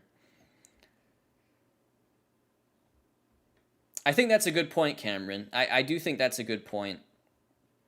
But at the same time, if pitchers in the minors have been pitching with a pitch clock for a while now, that's actually probably my number one biggest thing. I think the number one, if I could change any rule on the field with MLB, I'd do pitch clock.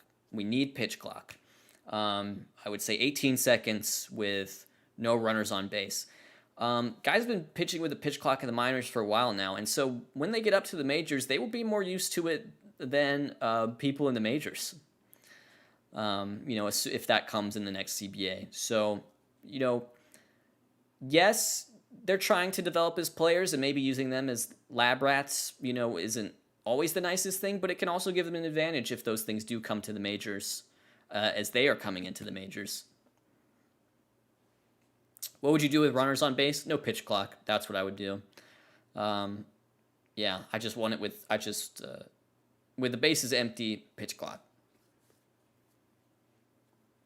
No Fortnite, disliked and unsubscribed. It would be funny if I were just playing Fortnite. Who has the most underrated farm system in your opinion?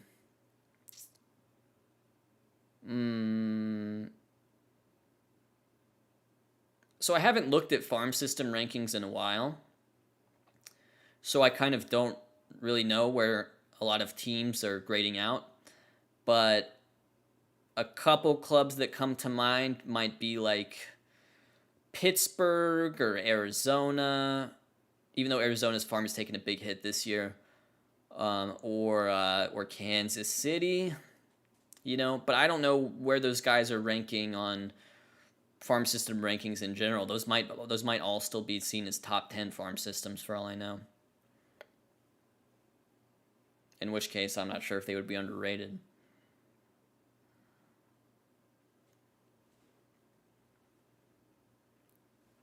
Austin Slater moving to right field.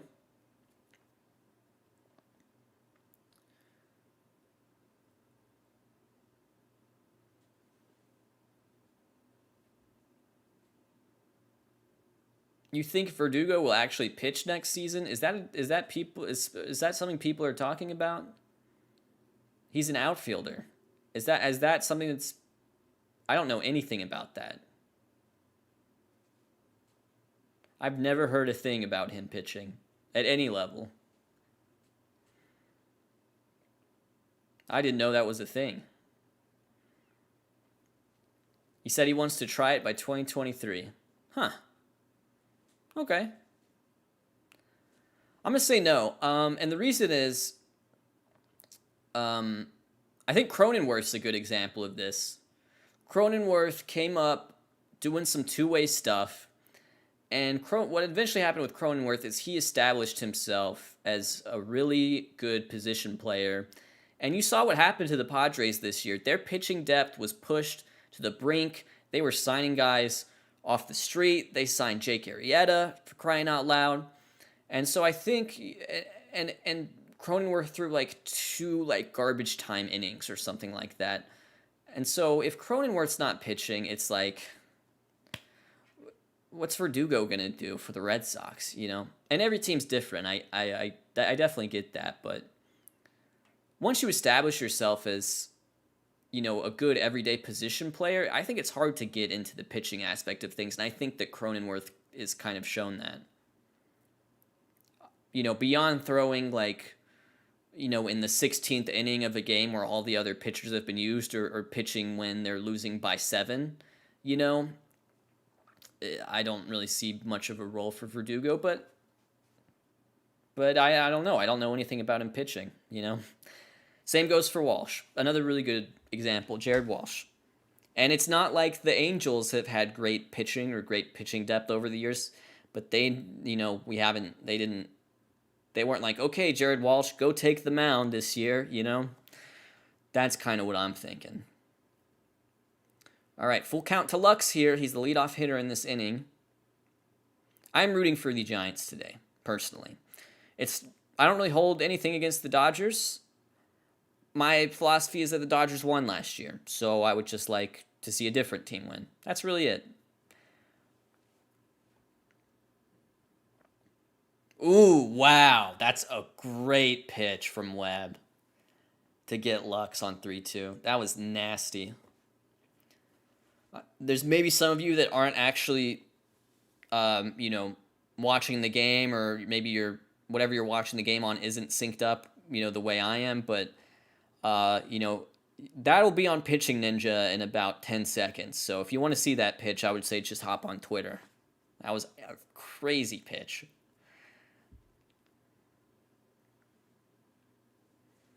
Have you ever seen the Greg Cranepool rant as a Braves fan is very satisfying? I don't think I've seen that. You have Greg Cranepool in quotations. Was he saying Greg Cranepool, but he meant like Ed Cranepool or something like that? Is that what it is? So I haven't seen that personally, but I'll check it out after this game.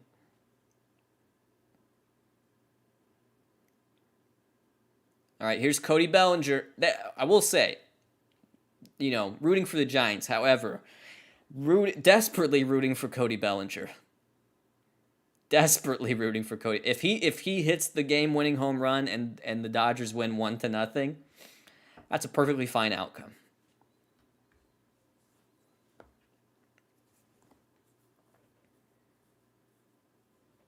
Who will have a better season next year, Yelich or Belly?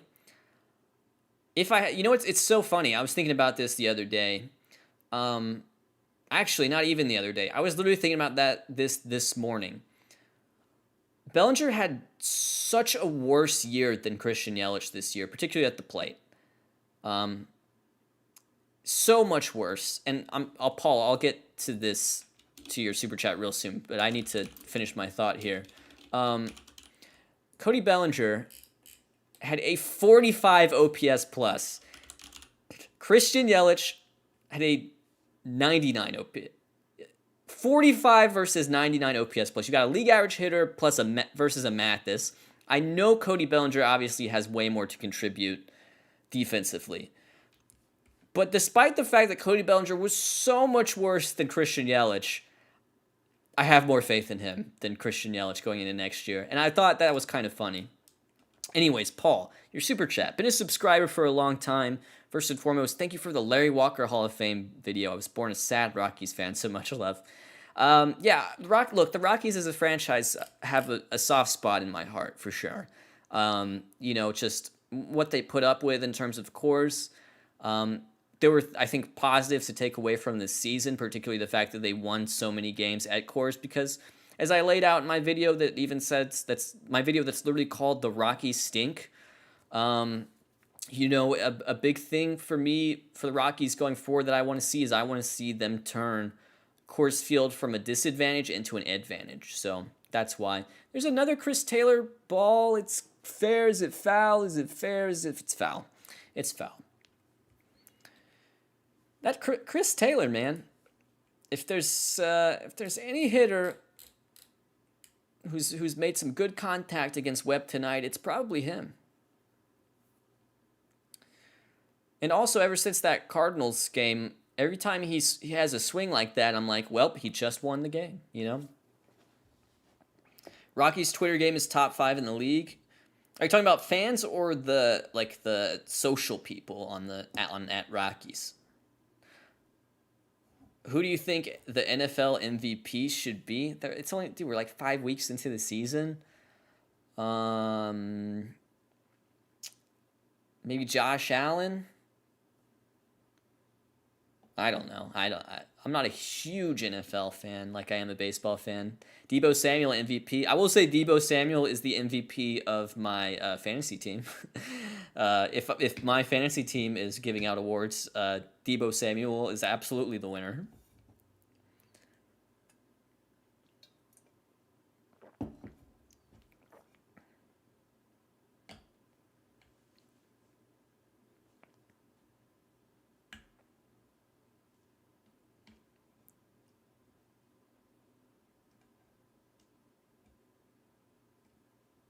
Herbert's name should be pronounced as he's French, kind of like a Bobby A Bear, kind of like that.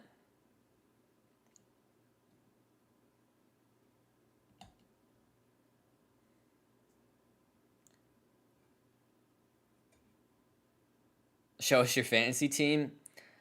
I'm not gonna show it, but it's not great. We're 2-3. We're trying to get better. Biggest problem with my fantasy team has been McCaffrey's injury, I guess. I had first overall pick, got McCaffrey. Won the first 2 weeks. McCaffrey was healthy, and then I've lost 3 in a row now.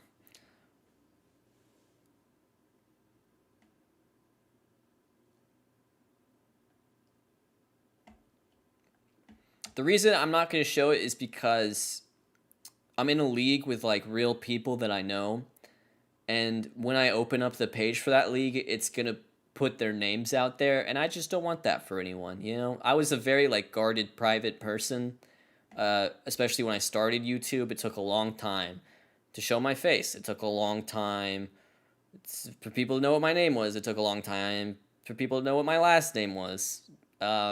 So I'm not going to pull up the fantasy team just because I don't want, when I pull it up on here, well, you know what I can do? I'll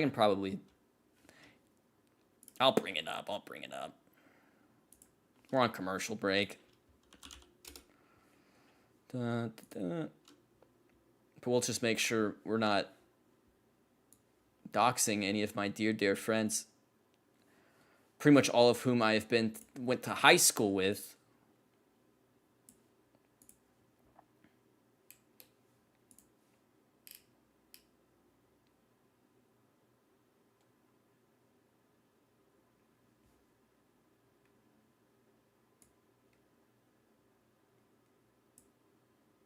Oh, crap. One sec.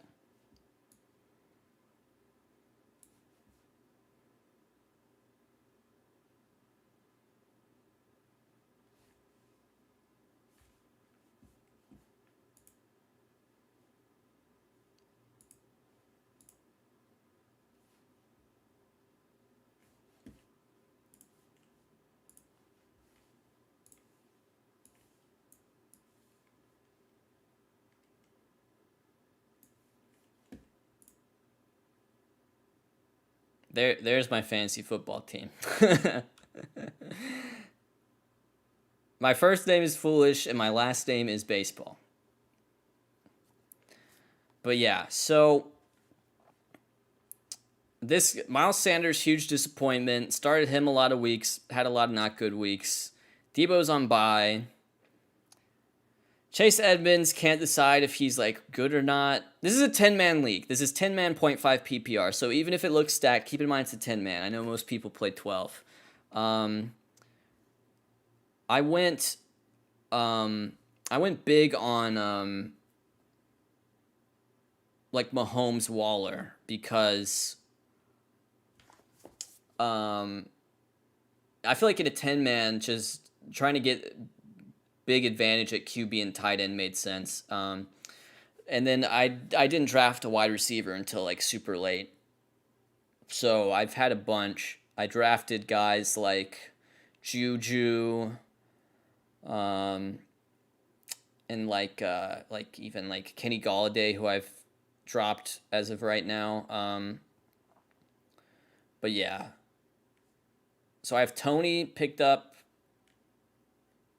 I don't think I'm going to start him this week. But yeah, and then Pittman, who I've picked up off waivers. Yeah, and then I just picked up Khalil Herbert. I had Damian, or whichever Williams was running back for the Bears, but now he's on the COVID list, so then I picked up Khalil Herbert. And I'll probably flex him this week. And then if McCaffrey doesn't play, I'll probably play like Zach Moss or Tony. It just depends. Anyways, we're back on the game, but that was my fantasy football segment.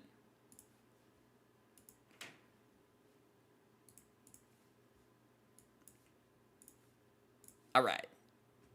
Bad wide receivers. Yeah, and I mean, I didn't draft a wide receiver until like the 7th round, so I deserve it, you know? Or maybe like the 6th round, I can't remember. So yeah, my best wide receiver by far is Debo. I was just kind of banking on being able to find good enough receivers off the waiver wire, and that hasn't quite happened for me yet. Debo was obviously a huge pickup, but I need another guy like that. My last name is Freeman, like as in Freddie Freeman. Yeah, but the thing with T is that like Chase looks just so much better that it's like why I should. It's like if I'd have drafted Chase, this season could have been completely different. But we'll see. We'll see for the long term. Teaches had his first game back, so you never know.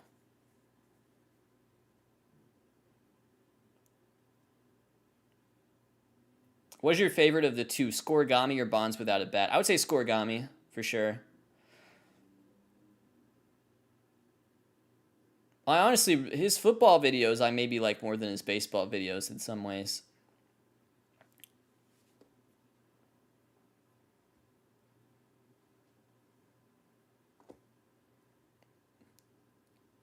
Not a great swing there, I must say. Can we see your waiver wire? No. I'm sorry. Fantasy football is over.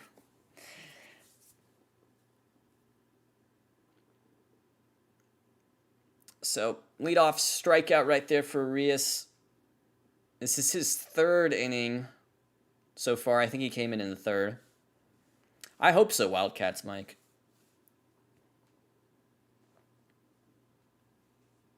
National League Baseball. I know that could have been Monte Wade Jr.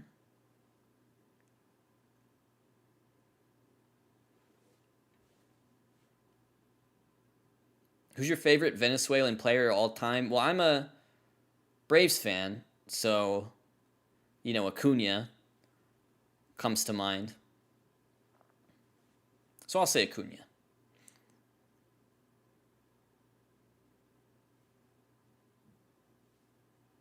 Did you watch History of the Atlanta Falcons? Not yet.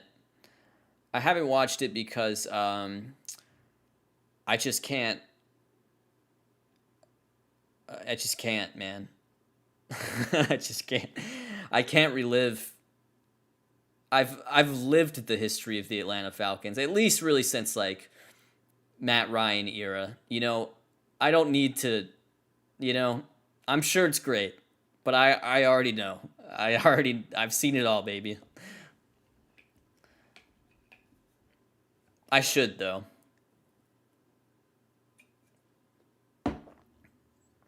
Rios is wow. That was a fantastic inning. That was like that was like close to immaculate. I don't know how many pitches he threw there. I don't know how long it took for him to get Longoria, but that was really good.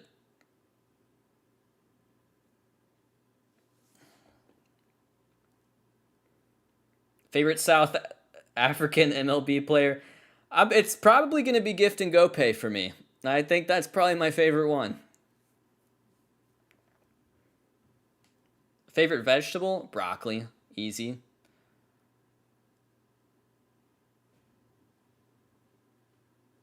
Favorite Jewish MLB player? What's funny about this is going to sound. What's funny about you Jews?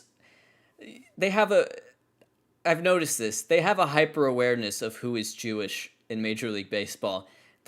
Someone was like Max, I'm a Braves fan. Someone was like Max Fried's Jewish. I didn't know that. They just know. So I guess my favorite Jewish player would be like Goldschmidt. I like Goldschmidt. Some of them I know are Jewish. Like when people are like Paul Goldschmidt's Jewish, I'm like, yeah, he is.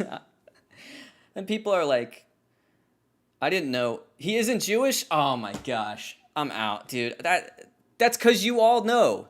You all have like ledgers that say who is and who isn't Jewish in MLB, and I can't see them because I'm a Gentile. And then I'm like Paul Goldschmidt, and they're like, no. You're like, no, he's not Jewish. But did you know that? And then you'll say someone that's like so shocked, like that. It just I wouldn't even think of. Like you're like, oh, you idiot, you didn't know that Logan Forsythe is Jewish. It's like, no, I didn't know that. Why would I know that? Okay, then I'm gonna say Max Fried.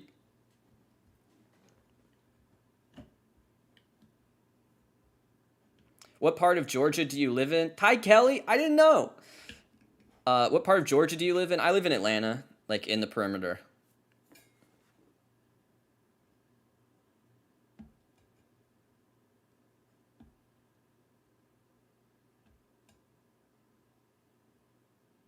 Rowdy Tellez, I only found out about Rowdy Tellez like 5 days ago.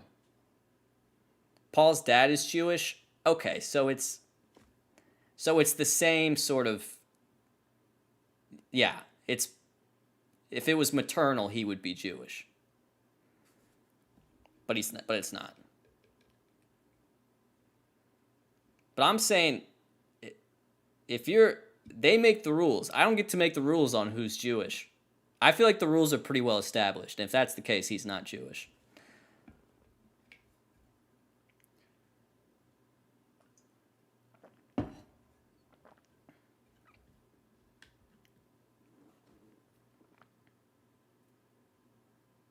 They're showing he had that RBI single.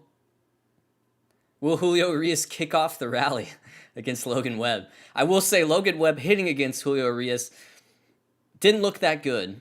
Richard Blyer is Jewish. Yeah, I think that's how this conversation started because people were excited that I made a video about Richard Blyer because he is Jewish.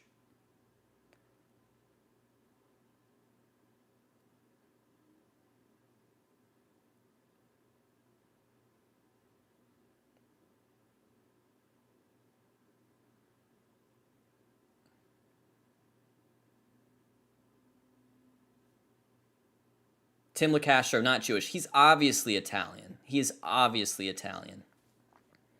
Favorite Japanese player? I mean, my favorite Japanese player is Ichiro, I guess, all time.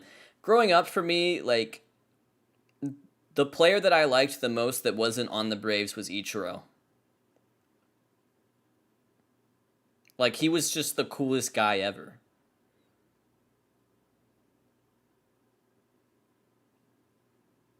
Favorite player from Aruba? Bogarts. But there are others. Aruba on a per capita basis, Aruba and Curacao are crazy on a per capita basis versus like the MLB talent they've put out. It's crazy. Favorite Canadian? You know what? Canadian's almost in that category. It's not quite there, but Canadians know who's Canadian. You know what I mean? Like, they know. I would say Larry Walker. But I do love Votto. Favorite Urias? Luis. Tyler O'Neill, yeah.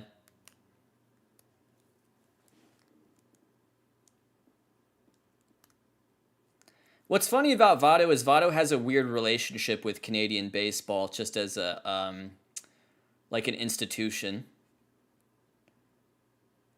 It's kind of funny. I kind of enjoy that aspect of Joey Votto being Canadian, is that he has a weird relationship with Canadian baseball.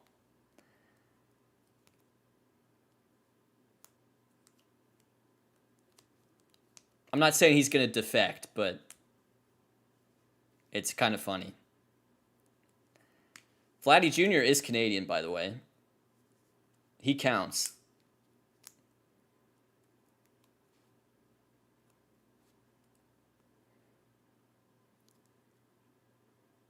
That's a well-hit ball.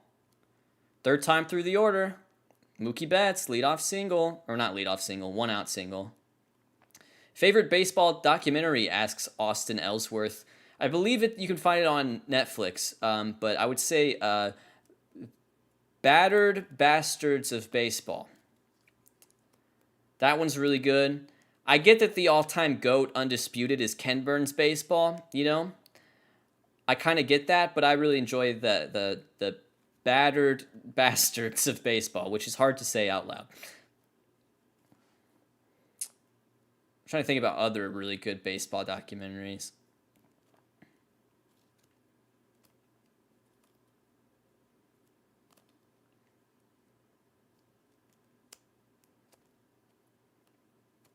Yes, I have seen that, Cujo. Yeah, I have seen Pelotero, which I think is like the word for ball player or something like that. But yeah, I've seen it. It's really interesting, actually. And I know the other prospect, I can't remember his name, didn't really make it. So it's an interesting to watch in hindsight, too, because you've got Sano, who's such an established MLB guy. Mookie stolen base. Mookie stolen base. Scoring position. One out.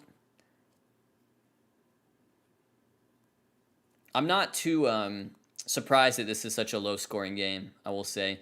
Mookie pitched, among other things, Mookie picked a really good pitch to run on. Posey was never going to get him. I mean, that pitch bounced. So Posey did what he could, but that was just good jump and the right pitch to run on. So it wasn't going to happen. When it's all said and done, will Bryce Harper be a Hall of Famer? Yeah, I think so.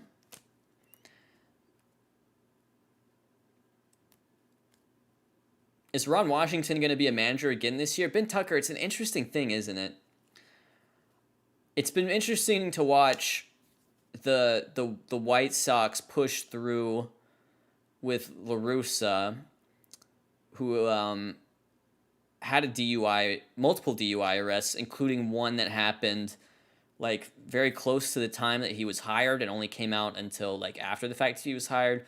And it's like they can look past that, but and yet in some ways it seems like Ron Washington's, you know, if La Russa's had struggles with alcohol, for example, he, at the very least he's had struggles with alcohol and driving. Is that a run? That's a run. Huge run. Anyways, what I was saying is, you know, as the Dodgers take a 1-0 lead, you know, it's like you can forgive struggles with alcohol, it seems like, but it's like for some reason Ron Washington's cocaine thing is like a no-go, even though that was years ago. It's kind of, I don't know. So I don't know. If I would love to see him get a managerial job, but also I'm a Braves fan, and you know, he's done just amazing work with our infield over the years, so I obviously selfishly would prefer he stay with the Braves. But yeah, that's huge. Like I said, I came into this game thinking basically Logan Webb was going to pitch 7 scoreless again. And then Mookie Betts and Corey Seager had other plans. So Dodgers take a 1-0 lead. And I mean, this is one of those games. That may just be that could be the final score. You know, you know what I mean? It's possible that will be the final score of the game. So that's a huge run for the Dodgers. And look, with Seager taking second, it's they're still threatening. You know, both those balls, great launch angle distribution. They were really good XBAs, but not particularly hard hit.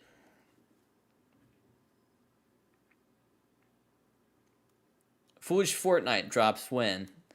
Yeah, I'll enable drops on this stream. You just type !drops and you'll get an exclusive Foolish baseball skin. Don't actually write that. You're all gonna write that. I don't know why I said that out loud. Would Ichiro's style work in today's game?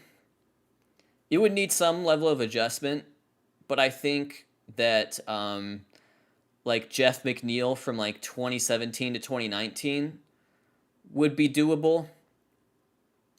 I think that would be a good comp to what like a more like what an Ichiro would look like in the Statcast era. Maybe like Jeff McNeil 2017 to 2019, that kind of range of performance and that kind of plate approach.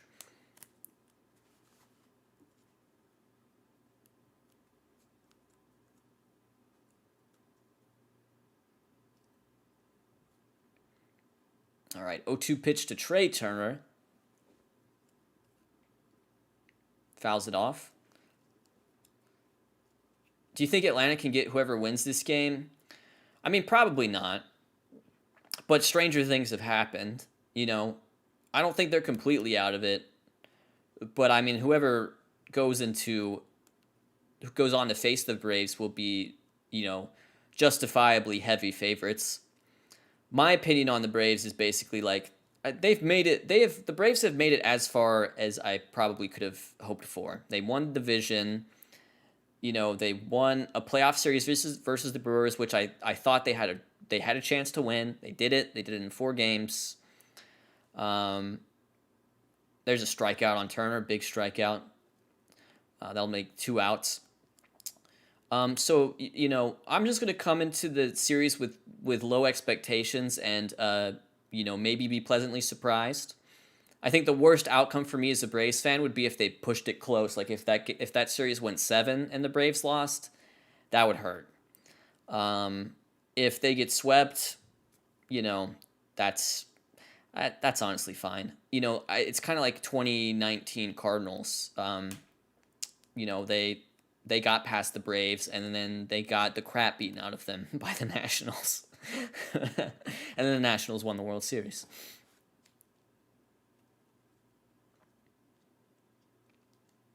All right, Will Smith versus Logan Webb. Runner on second. 2 outs. What do the Braves need to do next year to stay contenders? I think Ben Tucker, they gotta get. Here's one thing that I think people don't give the Braves, maybe they give them too much credit or not enough credit for. The Braves have actually, I think, throughout this run been extremely lucky with their injuries. Even this year, yes, I get it. Ronald Acuna Jr. is hurt. That ball is hit well by Smith, but it's warning track. They get out of the inning. So 1-0 we're on to the bottom of the 6th.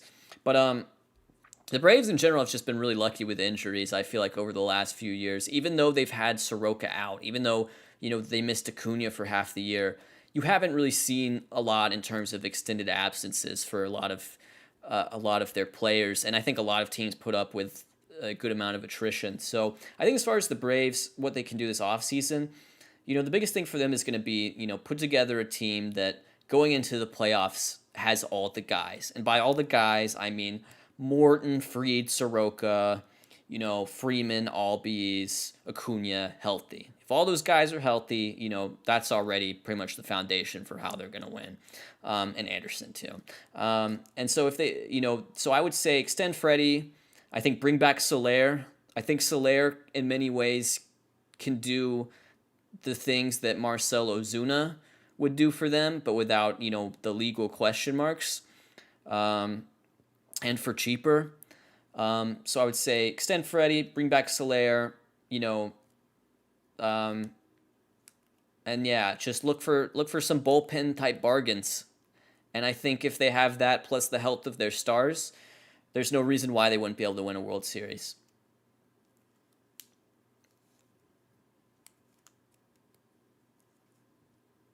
Another thing, too, that would be a big development would be Christian Pache becoming an everyday center fielder. I think that'd be another big thing, too.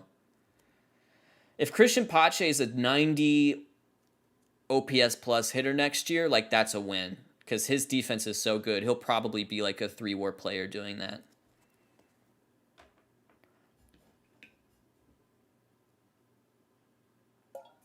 If you have Pache and then eventually Acuna in the same outfield, you can put up with Soler. Or maybe they'll be DH, I don't know. But I think it's doable. I think being a contender is in reach. I mean, look at this team. They're missing their best player. They're in the Final Four. You know what I mean? They're in the there's only after the night. There's only gonna be 4 teams left, and they're one of them. Last year they went toe to toe with the Dodgers. Honestly, did better against the Dodgers than the Rays did. No, I agree, MDY. I'm not, and I was never a big Drew Waters guy, to be honest with you. He was kind of the guy that I was thinking, if we're gonna trade one of these guys, maybe it should be Drew Waters. You think Acuna is better than Freddie? I think yes. I think, it's tough to say because I think he's a really explosive athlete that's gonna be coming off a torn ACL, and that obviously changes expectations. But I think if you look at just, last year, yeah, I mean, I think Acuna is Freddie's like a top 15 player in the league, but Acuna's a healthy Acuna's like a top 5, and that's the difference.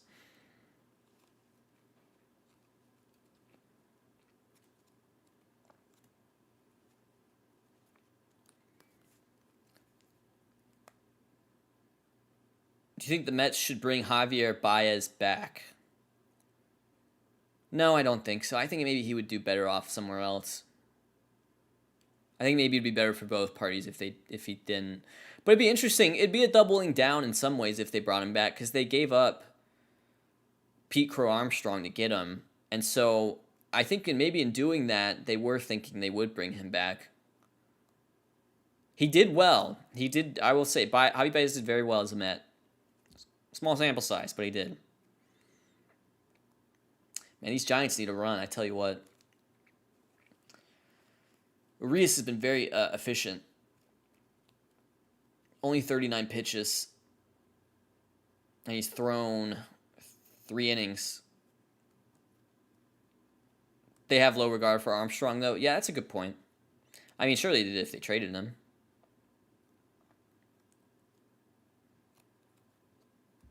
Will the Guardians trade J-Ram? I think Sydney, they're not going to trade him this offseason. I don't think Jose Ramirez is moving this offseason. The absolute earliest that the Guardians would trade Jose Ramirez would be at the trade deadline next year, if they're not a competitive team at the trade deadline next year. However, I think there's a good chance they will be in the hunt next year. So I don't think... It's a completely different situation with Jose Ramirez than a lot of these other guys because his contract is so team-friendly. They can really run it out. You got to understand, going into last offseason, Francisco Lindor's final year of arbitration was a lot of money for that cheapskate franchise. That was going to be a third of their payroll. So, it's different. That ball is crushed by Darren Ruff. No doubter. Outfielder barely moves. Tie game. Can we get some Rough Riders in the chat? Tell you guys what. That Darren Ruff, he rakes. How many plate appearances do you have this year? Let's look at this. Just to sort of get the message across. If we go minimum 300 plate appearances on the year, Darren Ruff was 16th in WRC plus. He's between Tyler O'Neill and Brian Reynolds. 16th. Darren Ruff, KBO legend.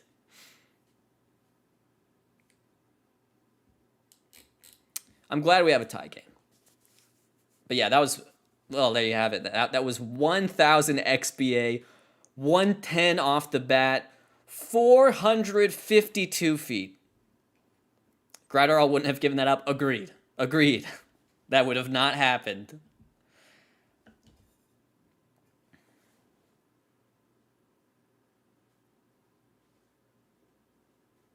That ball was obliterated. That was like no doubter.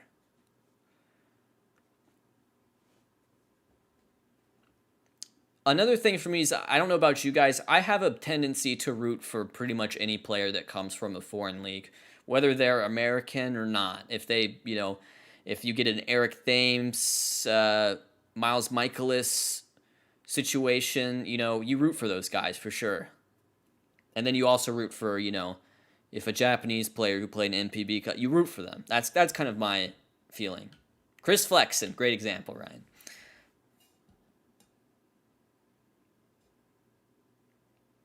That my tendency is just to always root for those guys, and that includes Darren Ruff.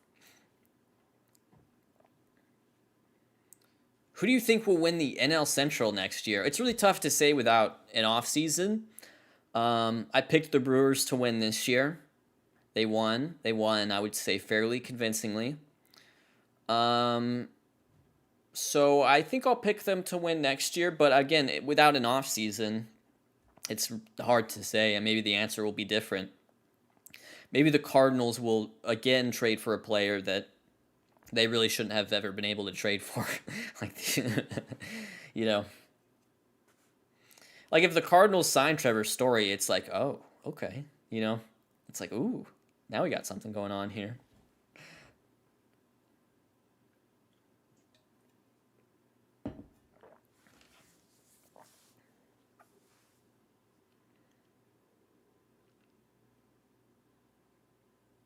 I would say kind of a hanger, but Posey didn't swing at it. I think it surprised him. He was definitely thinking fastball there.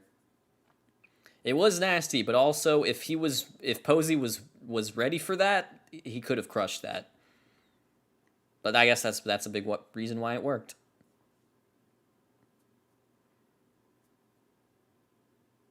I could definitely see the Pirates beating whatever their win expectation is. By 10, 15 games. I could see them doing it,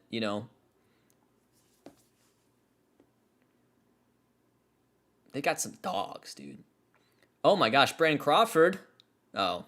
That was one of those where you ever watch it, and I've got no sound. I can't hear the sound off the bat, but from the center field camera when he swings at it, it looks like it's going to go really far, and then you see the outfielder and you realize that ball is 300 feet, and you're like, "Oh, that wasn't okay." But it looked good. His swing looked good. He's got a sweet swing, that Brandon Crawford. Will Yelich ever be the same again? I'm starting to lose faith, Vincent. I hate this version of Yelich. It's unwatchable, which is probably my biggest complaint. It's a 3 true outcome version of Christian Yelich. What are we doing? What is he doing? That's not him. He's put the ball in play. BABIP, Christian Yelich, hit a bunch of line drives. What is he doing? 3 true outcome. And he's lost. His defensive metrics continue to go down. Stolen bases aren't there. He's not this dynamic player he once was, where he was, fun to watch in the outfield and fun to watch on the base paths. And he just doesn't hit the home runs. I think my biggest complaint about Yelich is not the performance. It's just that he's not fun to watch. And he was fun to watch 2 years ago. He was maybe the most fun to watch, That's my biggest complaint with Christian Yelich. Really, it's not 100 OPS plus. It's it's just hard to watch. Would you consider going on Effectively Wild? Absolutely. I mean, it's my favorite. I would absolutely go on if invited. I think there was a time earlier in my baseball YouTuber career where I was like, wow, I really hope I go on Effectively Wild someday. Ben and Meg both follow me on Twitter. I've had a little bit of rapport with Ben. I think Ben is probably more familiar with my work. But yeah, I will say this about Effectively Wild though. I think they've been upfront about this. They've been like pretty conscientious, especially within, I would say, the last year or so, of like making sure there's a lot of like POC guests, and so I would not be helpful in that mission in any way. So if my feelings are not hurt is basically what I'm gonna say. I'm a big fan of the podcast. In fact, I listened to it literally this morning because Bradford William Davis was on there, and obviously I'm a big fan of his work too.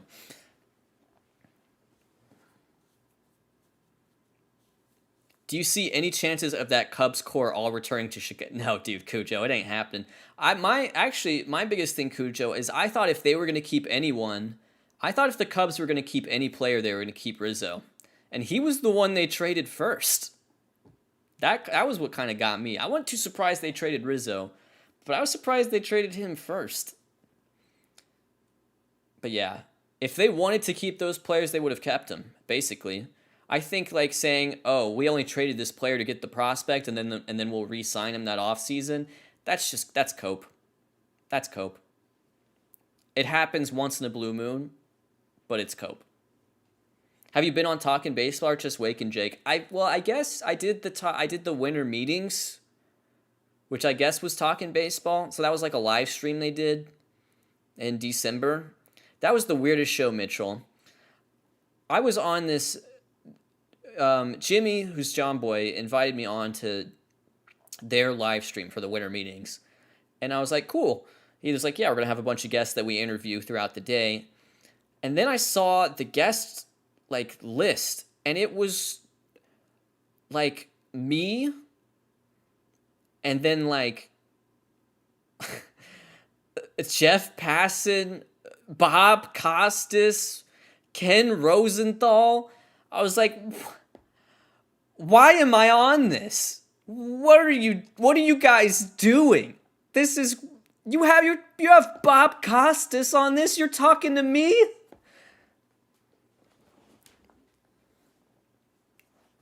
That was honestly, of all the things they've done, that was probably the wildest. You're up there with the best of them, Bailey. No, I'm not. Buster Olney was... I'm not as good as Buster Olney.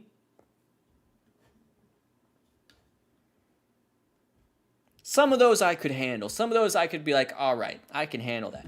Bob Costas? Are you kidding me? I am better than Jeff Passan. Let's be honest. I am better than him. They call me Scoops Freeman for a reason. They're always talking about all the scoops I get.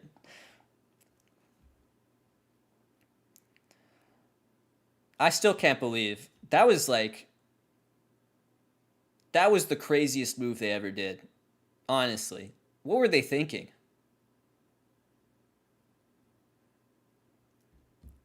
Now, Wake and Jake, that's a show for me. That's a show that is up to my speed, you know? That was the weirdest thing.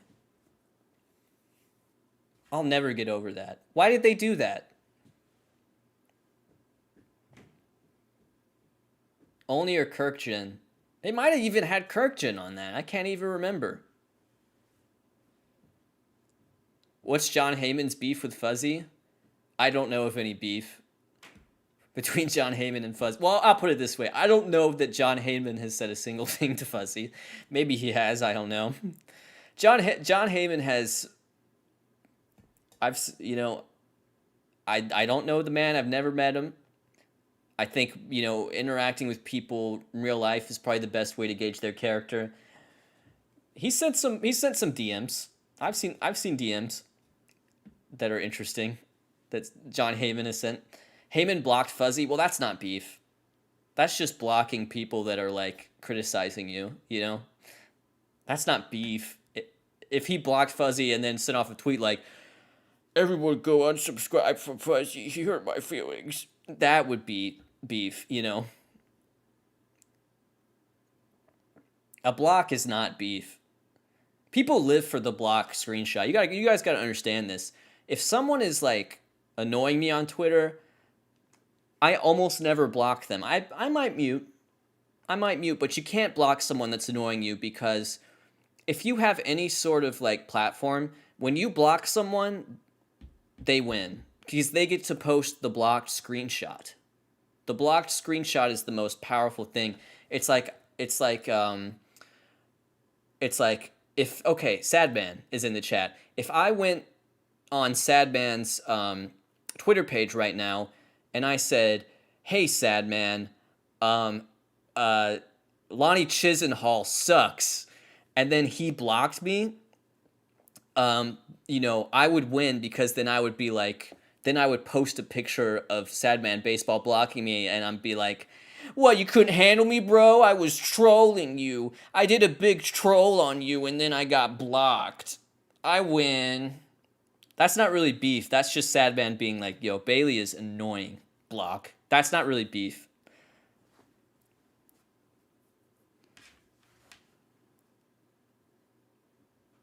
Did I troll you too hard? Did you block me? Did you push two buttons and then you never had to see a single thing I ever thought or said again? I win.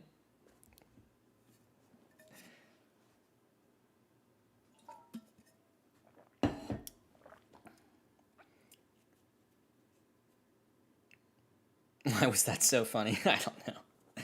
I'm just riffing, dude.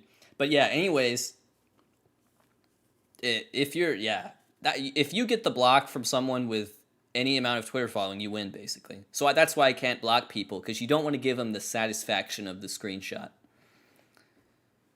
And also, that's what makes Bob Nightingale so powerful, because he just takes it. He doesn't read anything on Twitter. He doesn't read a single thing. He fires off his tweet and then he just goes about his day. You know, he's impervious. Who have you been blocked by? I've been blocked by Bill James like 5 times. And then he also unblocks, I think, periodically. But I've been blocked by Bill James like probably 5 times.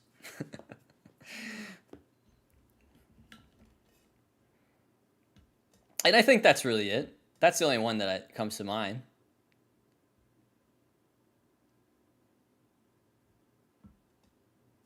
Bill James, yeah. Bill James is out there like Hassan Whiteside. Just. But you know what he does? He unblocks. He goes back and he unblocks. And I think that's a good move. I think that's a pro move. If you block someone for like a month and then you unblock them, they probably just won't ever notice. So I do respect. He is a pro at blocking. You get your screenshot, but it's never permanent.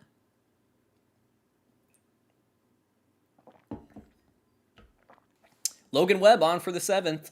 I said 7 scoreless. That's not going to happen, but I'm a little bit surprised to see him on for the 7th. I thought maybe Giants would go bullpen, but also, I'm the Logan Webb fan here, so I get that as well. I was just thinking of maybe what Gabe Kapler would do, not necessarily what I would do. That is a soft line out to Donnie Barrels. Soft line out. That's a great tweet, Vincent. I think about that one all the time. Probably some of his best work. How did you land on the name Foolish Baseball, says RGM. It's a few things, but the main thing is, so Keith Law, formerly of ESPN, now of The Athletic, wrote a book called Smart Baseball. And Smart Baseball is basically, baby's guide to, sabermetric type thinking, analytical type thinking in the game of baseball. That's not criticism. It's very accessible. And when I started the channel, I called it Foolish Baseball, and Foolish Baseball is kind of a spin on Smart Baseball, because I wanted to show that I was making something in that vein, but I didn't want to have a name for it that was so self-congratulatory, because Smart Baseball, I think, when you call it Smart Baseball, you're like patting yourself on the back. You're like, good job. We're playing smart baseball. Good job. Pat myself on the back. And I wanted to create something that agreed in some ways philosophically, but was just that took itself less seriously. And so that's how I got the name Foolish Baseball. Also, super chat from Frecky. Thanks for all the awesome content. Hey, thank you, Frecky. We kind of go a long way, man. I remember you back from the days when I was streaming OTP in the summer of 2019 on Twitch. So I appreciate you around to watch this. I really got a lot of respect for my OGs out there, for sure.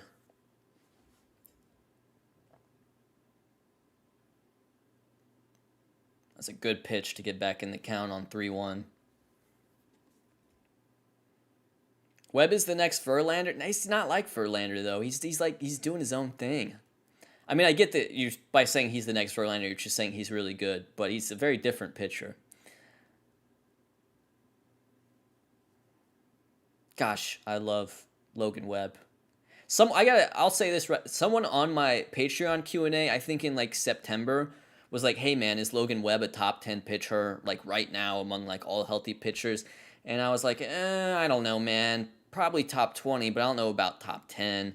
And over the last maybe month or so, my mind has changed a lot on that. And obviously, look, a bunch of pitchers have been eliminated, but I think we've reached the point now where I'm looking at like Scherzer and Reyes and Fried and Morton and Evaldi and all these pitchers that are left in the playoff hunt. And I seriously do think Logan Webb is the one you least want to face. He's crazy right now. You just can't you just can't hit the ball hard and in the air off him, you know? I did. I heard about that today, Eli. Logan Webb comps. He's like, be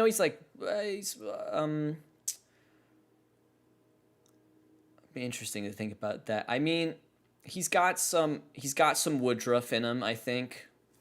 Woodruff throws harder.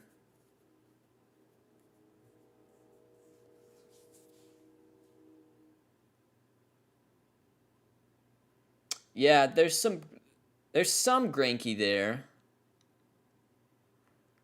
Brandon Webb is interesting. Better Stroman. Yeah, I get that too. Who's the best hitter in the league this year? Soto, Harper, or Vladdy? I think Harper led in WRC plus, so I think just based on results, I would say Harper of those three. But I'm a big OBP guy, so Soto and Soto going forward of those three, the best hitter, absolutely, just because of just what he's accomplished so far.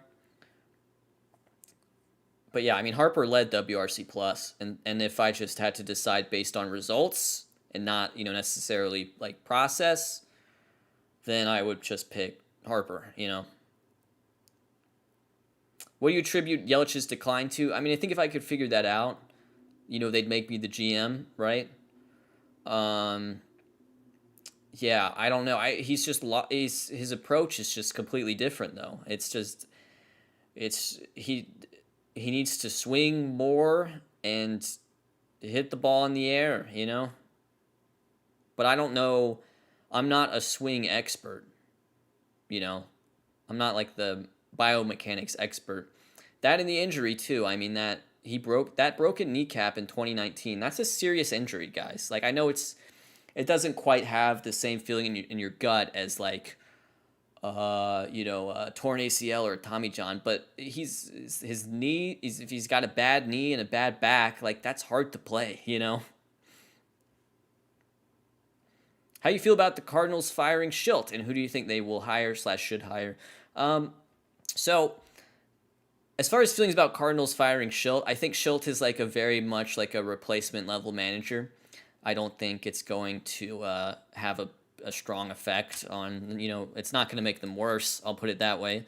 And I'll also say with the Schilt thing, and I've said it a couple times, there's probably more to come out on that story. The timing of it is so weird that maybe there's going to be details about Schilt that come out. I'm not saying like, oh, we're going to find out he's a bad person or something like that. I don't think it's like that necessarily, but there's probably more to this story. than we know right now. And as far as who do you think they will hire / should hire, um, you know, I've seen it said, maybe their president said it, that they like some of their in-house candidates. So that'd be an interesting thing to keep in mind. People were joking about Yadier Molina, player manager. You know, that idea is funny to me. I would love to see Beltran. He played for them. He was really good for them when he played for them. And as Webb gets out of it, Webb. I said seven scoreless for Webb. He didn't get 7 scoreless. He did allow a run, but hey, seven innings of 1-run ball. It's pretty darn good in the playoffs. But yeah, I just want to see Beltran get a managerial job, honestly. So if that could be the Cardinals, thumbs up. As far as thoughts on Charlie Montoyo, it's kind of the same thing with Schilt. You've got a lot of these managers that I think are just replacement level. You know, a lot of guys that if you just felt like you needed to change scenery somehow, and you said no more Charlie Montoyo, we're gonna hire someone else, you'd probably hire someone just as good, if not better. It's, you know what I mean? I don't have strong opinions about most of the managers because most of the managers don't have a huge effect on winning and losing. In fact, most people would say all of them. But yeah. Also, I saw someone ask what my pronouns are. It's he, him, you know. He, him, his. Can you get some F in the chat for Ray Fosse? I will. I'll give you an F. Ray Fosse, just one of the all-time great baseball dudes. Just a baseball dude who rocked. That's really all there is to say.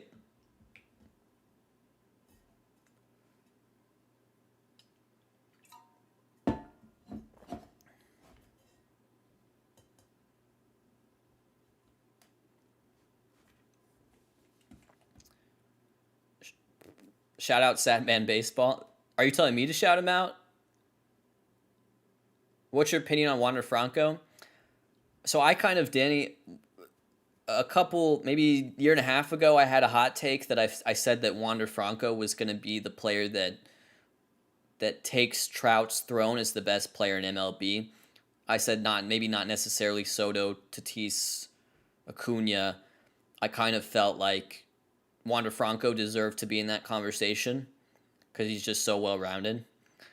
I'm not sure if I still believe that just because of the strides that Soto has taken in 2020 and 2021.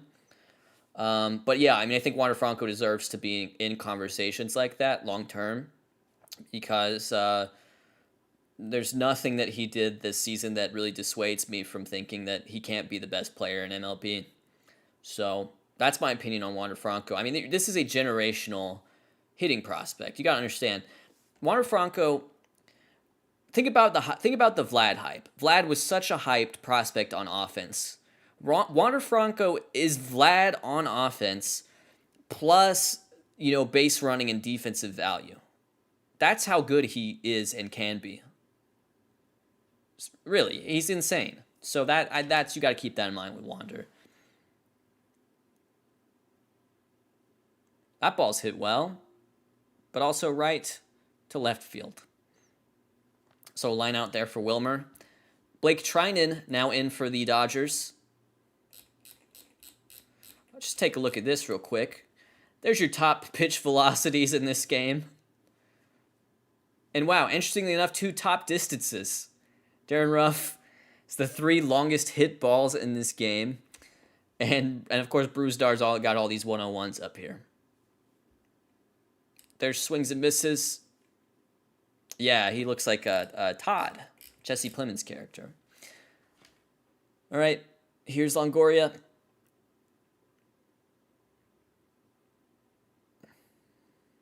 I'm not going to pull it up, but the David Roth tweet about Blake Trinan was so funny a couple of days ago. Now, every time I watch him pitch, I'm just going to be thinking about the David Roth tweet. Because it's true. It's true. Longoria Hall of Fame? I'm telling you, there's a chance. And I've been telling you there's a chance for like a year or two now. Thoughts on Pitching Ninja? You know what I'm going to do, Chris Sweatshirt, if you're going to ask me thoughts on Pitching Ninja? I'm just going to try to start beef. You know, it's the end of the season. The algorithm's going to hate me next month because there's going to be no baseball. So I'm just going to try to start some beef real quick. I hate Pitching Ninja. I hate Rob Friedman. His beard looks bad. I hate lawyers. I hate people who live in Georgia. Wait, I live in Georgia. I hate people who live in Georgia that aren't me. I hate gifs of my favorite players' nasty pitches. Yeah, we'll just try. If we could get some beef going, you know, it would, you know, and maybe it would help my brand just as a creator.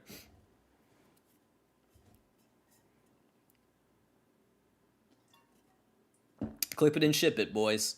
Out of context.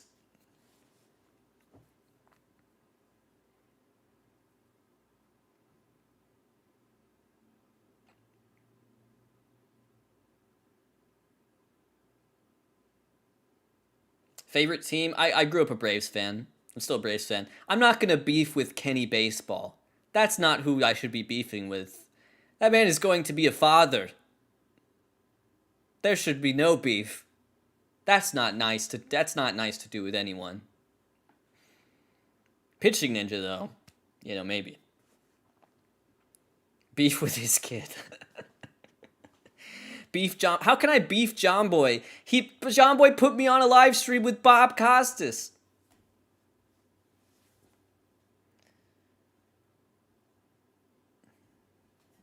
Ooh, big pitch there from Blake Trinan.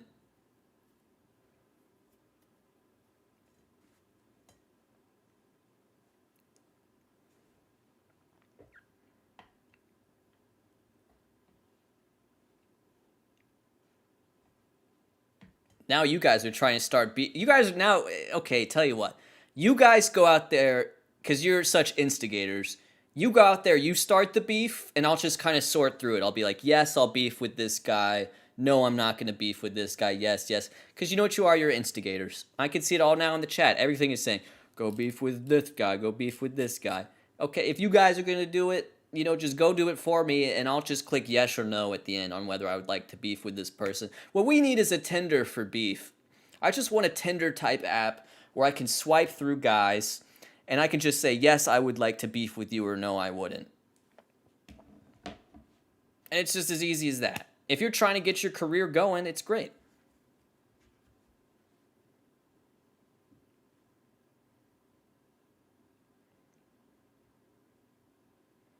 Yeah, maybe, yeah, Pete Rose, you know?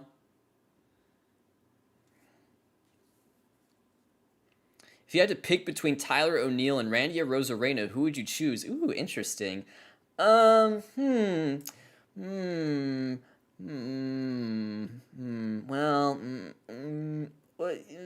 well, how much older is Tyler? What are they age wise? Because I know Randy's like 26, I think.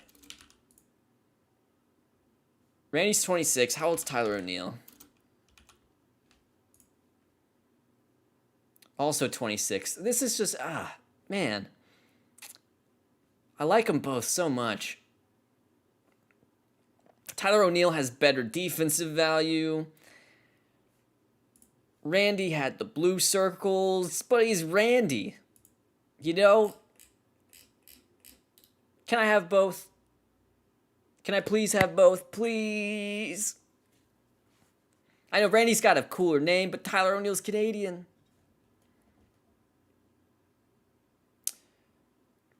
Pretty good inning from Blake Trinan there.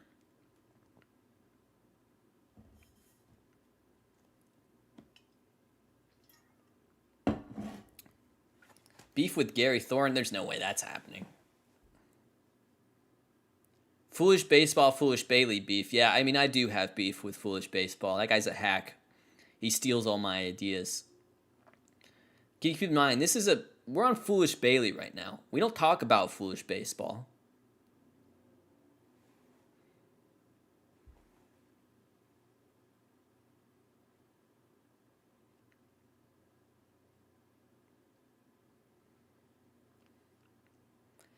Gosh, there's a lot of beef still being suggested.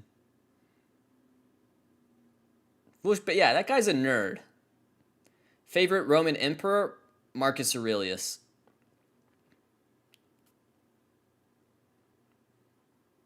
Randy, Tyler O'Neill, and Bryce Harper's a god outfield. Yeah, but who's playing center? You know, who's playing center in that? Chris Collum. Which of the upcoming free agent shortstop class is the best in your opinion? Best overall, Carlos Correa. Best overall, Carlos Correa. Guy who's going to get the most money, Carlos Correa.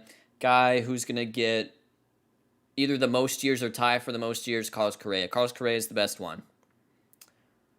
Guy who I think could be the best value for whichever team signs him, Trevor Story.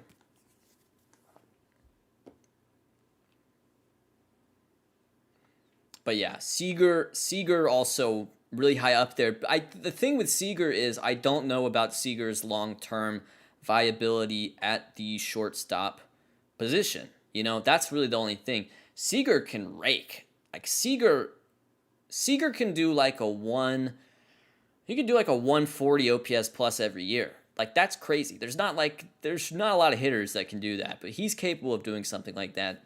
It's just I don't know if he's going to play shortstop for the majority of whatever contract he signs next, or if he does play shortstop. He's Bogarts. You know what he is? That's what Corey Seager's Bogarts. You know, it's that thing where he just rakes and just kind of stands at shortstop.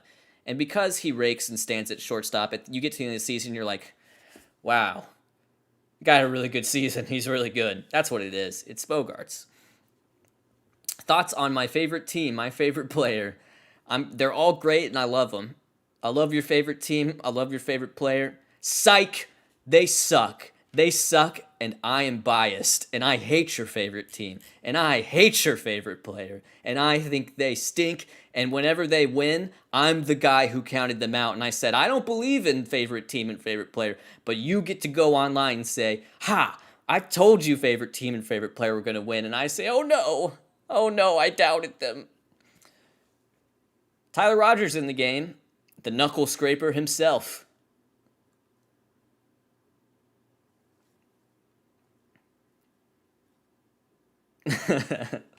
Me versus Canada, dude. If I beef with Canada, I'm 100% winning.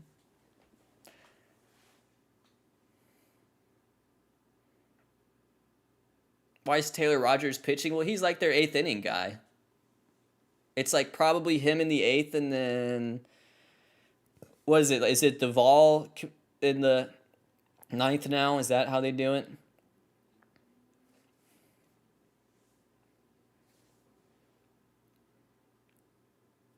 Yeah. I would much rather see Duvall than McGee in the 9th. Put it that way. No offense to McGee. McGee's been perfectly fine this year. I think if there's a 10th, you throw McGee in the 10th. Who's your favorite ump in the league? Ooh, that was good. Alan Porter. I would say Alan Porter. Just a solid ump, you know. Veteran. Go Alan Porter. Although my favorite as a musician is Joe West. Pat Hoberg supremacy, yeah. The thing about the umpires is everyone, you know, I'm not even going to say they're the bad ones, but the ones that are widely considered to be bad or are the ones that are famous in some ways. Like, you know, it's and the thing with, like, you know, because he just had his last game. It's not just Joe West's ability to call balls and strikes. It's also like Joe West's willingness to like exacerbate certain situations and then eject people over them. You know, but that's kind of the thing. Like someone said, Pat Hoberg, who is like, you know, consistently grades out as the best umpire. No one knows who that is. That's a tough break for San Francisco right there. The ball was hit straight into the ground. Flores laid out to get it, and it just didn't work out. So that's a hit for Pollock. One runner on with one out.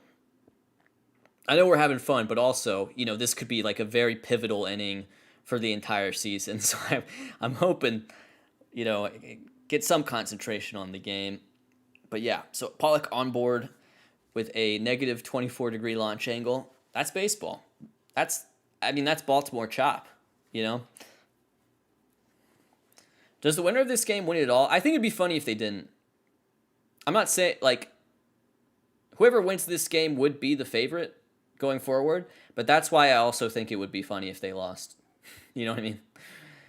The funniest thing that could happen would be if, LA won and then swept the Braves and then just got the crap beaten out of them by the Red Sox or something just that would be the thing that makes the least sense. Okay, if the Dodgers got through the series, they win it in 5. They go on, they crush the Braves like people think they can do. And then once they got to face the Red Sox win ALCS, and then for some reason they just rolled over and exposed their soft underbelly versus the Red Sox. That would be the least expected thing, which is why it would be funny.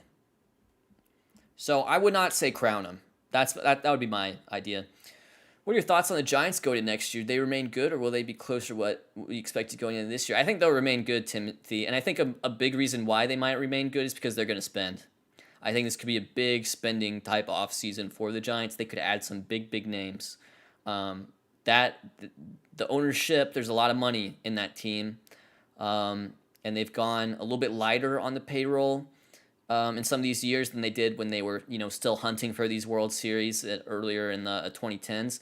This team, I could see spending, close to a Dodgers-Yankees level going forward. And I think that's what's really going to keep them. Is it extend Bryant? I don't know. But they're gonna get some guys. And that's, in addition to the fact that they already have this great team, they're gonna really they're going to build this offseason, is what I'm saying. And not just that, but they have their farm system too. Long-term, Luciano looks like he's going to be a star. Heli Ramos looks really good. They have Joey Bart. So this team's going to be good for the long run. This isn't just a one-off. The NL West is crazy.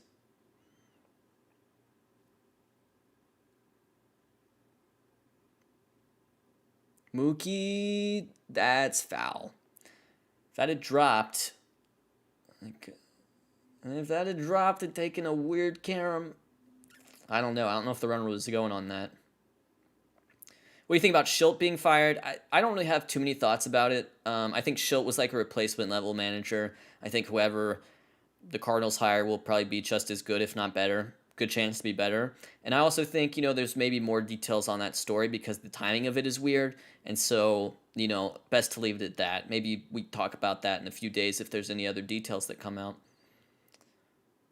So that's my thoughts.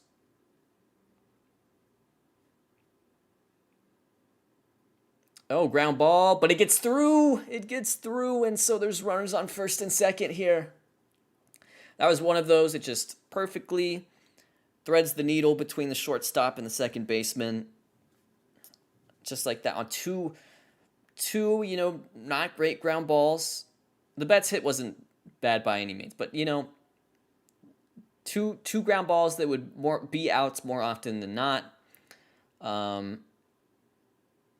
Mookie just hits it where they ain't. I believe is that 4 hits for Mookie?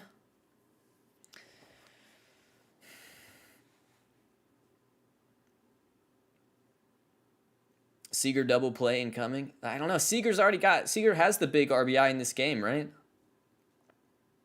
Oh, that one got away from Rogers like crazy. That was 72 miles per hour, but also going straight at Corey Seager's head. At least they gave him the time to get out of the way. Yikes. I mean, I get that's still not a pleasant experience no matter how hard you throw it.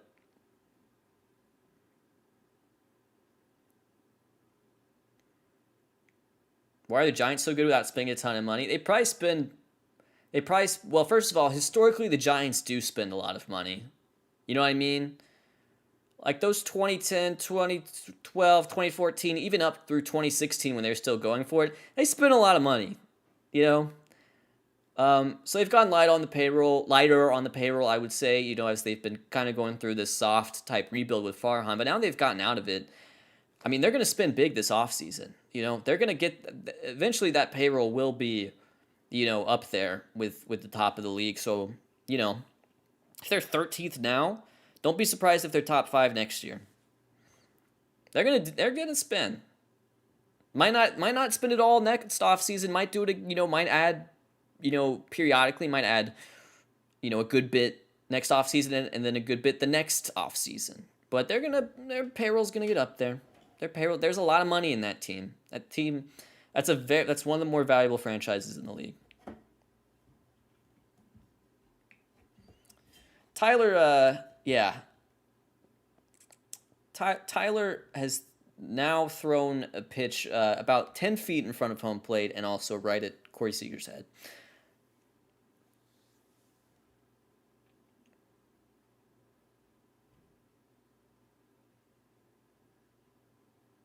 And then he dotted that one. Who'd you say is the most underrated free agent going into this offseason? So I've been singing Stories praises a lot. I feel like he's lost in the shuffle at the moment. People talk Seager, they talk Correa. They're probably going to talk Simeon more than Story, honestly. Baez, obviously a big name player. I think Story, again, gonna really good value at that shortstop position potentially. So he's the one that kind of comes to mind, at least of the bigger names. Yeah, I like him. And then Stroman is another really good one from Chuck.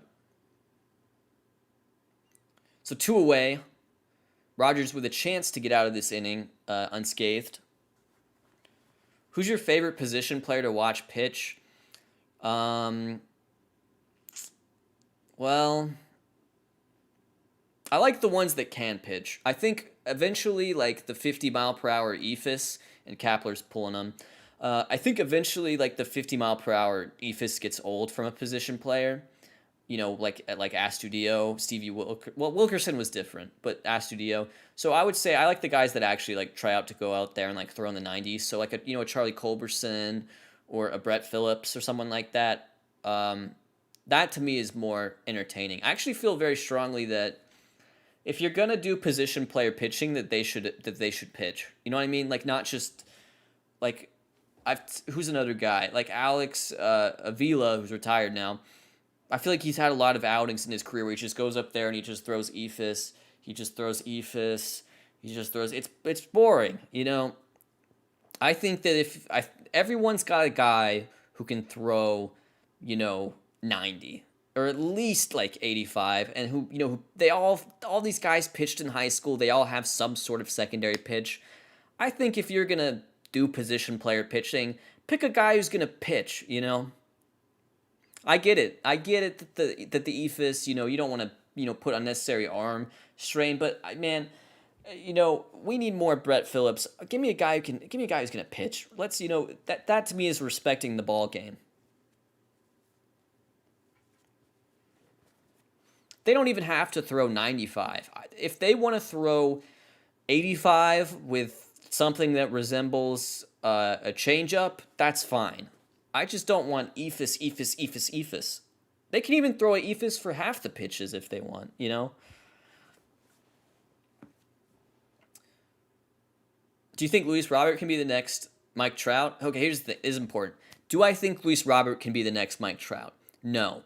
Do I think that Luis Robert's ceiling is the best player in MLB? Yes. It's an important distinction to be made. No, he can't be the next Mike Trout, but yes, his like 99th percentile outcome would be like to become the best player in MLB for a few years. And yet, despite that, no, he can't be Trout. Trout's generational. Has it been a good game so far? I would say so. Andy, fairly low scoring. I think it's gone in many ways how a lot of people would predict.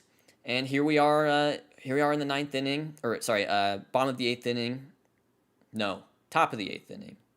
And I got distracted because I saw Camilo. We're getting there. It's a tie game, It's 1-1. Do you think Conforto is underrated going into this offseason? Maybe, Jesse. I mean, but it's one of those things where everyone knows, everyone knows he's got a long track record of success. He had one bad year, you know. I don't know if he's like a qualifying offer guy or what, but yeah, it's he, yeah, he's probably underrated by the public, but I don't think the industry's gonna underrate him. You know, if that makes sense, because they know, you know, people might forget that he's a free agent, you know, but the public isn't everything. Bobby Witt Jr. to be Royals starting shortstop next year. I'm starting to think that, or third base. I do think he'll be up at the majors quickly. Trey Turner hits that ball. I believe that's Slater playing right field. Anyways, he gets it.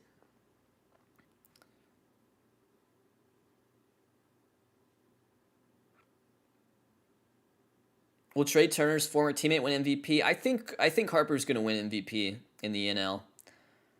Um, I think he just had like kind of more of a narrative going for him. You know, the Phillies were didn't make the playoffs, but were in the hunt longer, and he and Wheeler especially were like keeping them relevant. You know, through September. I feel like Harper's gonna win.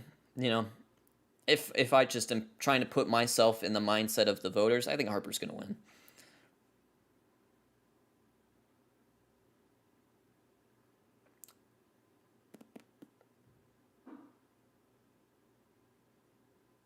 Will you and Giraffe Neck Mark ever collab? You know, I'm not a super like collabby type person, but if he asked, I would do stuff for him. I guess he when I did my Foolish 50, he reacted to it. That's kind of a collab. I don't have anything against Mark. I like Mark a lot. I've Mark and Fuzzy are guys that I've uh you know asked for advice a lot. We kind of share tips with each other. Um, that's you know we're all friendly.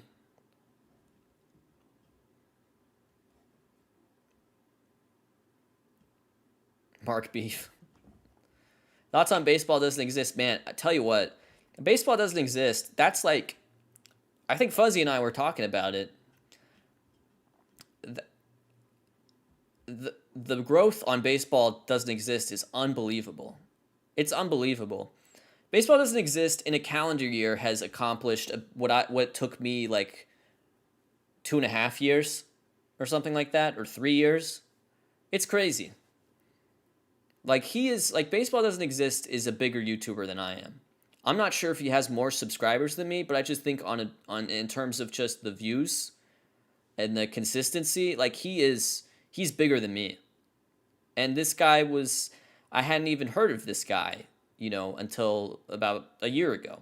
So, you know, props to him. I mean, he's making great stuff. People obviously like it, you know.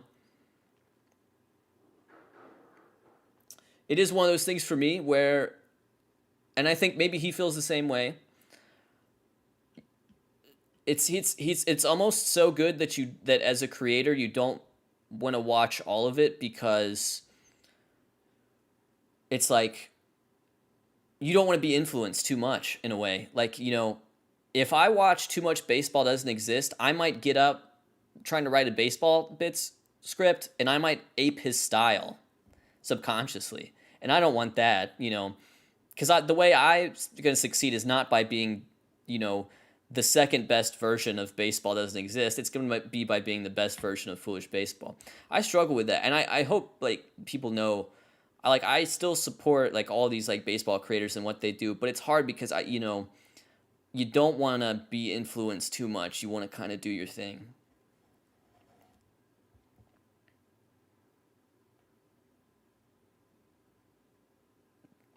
But I think it's but also that's kind of a fool's errand because we're all influenced by something.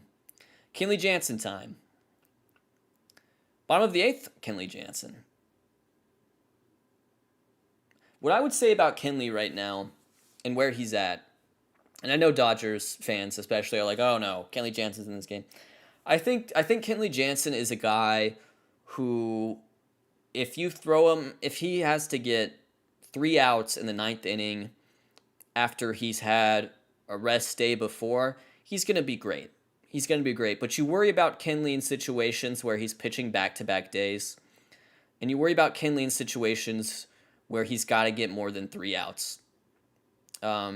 So I don't know if that's what Dave Roberts is planning with Jansen in the eighth. I don't know if he's thinking Kenley Jansen's going to get 6 outs. I wonder if, is there some sort of gambit here with Scherzer that we could see, particularly if the game goes into extra innings. So I think he is over, as you say, Mitch, overhated, but he just needs situations that don't ask too much of him. He can get 3 outs.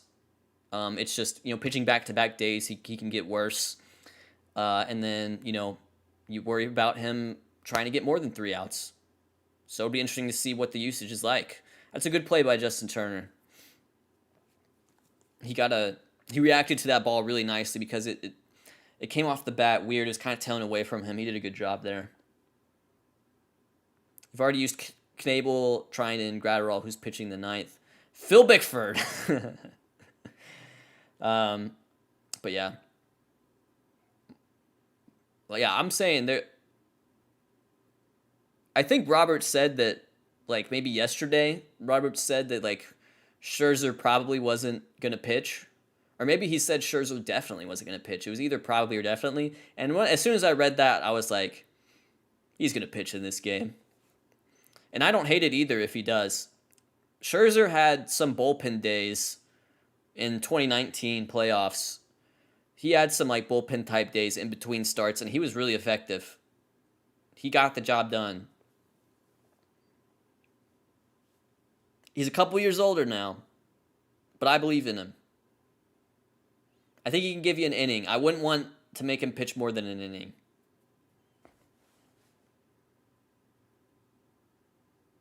But I also say the same thing about Jansen.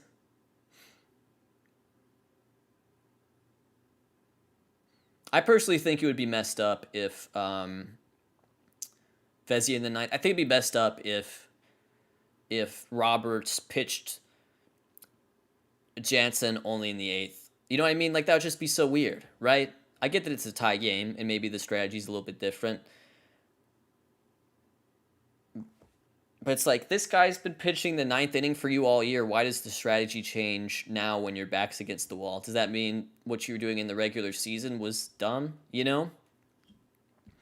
I don't know. So if they are pitching Jansen just for the eighth, then I hope that it's something kind of out of the box, like a Scherzer or, a Tony G or someone like that, It'd be weird to have Jansen pitch the eighth and then Phil Bickford pitch the ninth, because then it would be dude, why weren't we doing that for 162 games? If that's what your idea is of a must-win game, is to pitch Jansen in the eighth and Bickford in the ninth, why wouldn't you do that, during the regular season or even earlier in the series?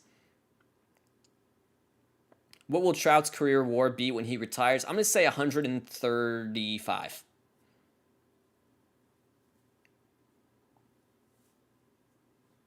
There you go. I said it. It's been established.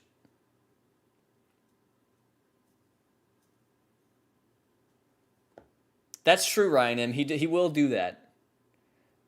By God, that's Kershaw's music. Most underrated baseball bits. I really like the two. I talked about it a little bit earlier in the stream, but I really like the Tulowitzki and Tim Lincecum video. This year, I really like the Rockies video I made.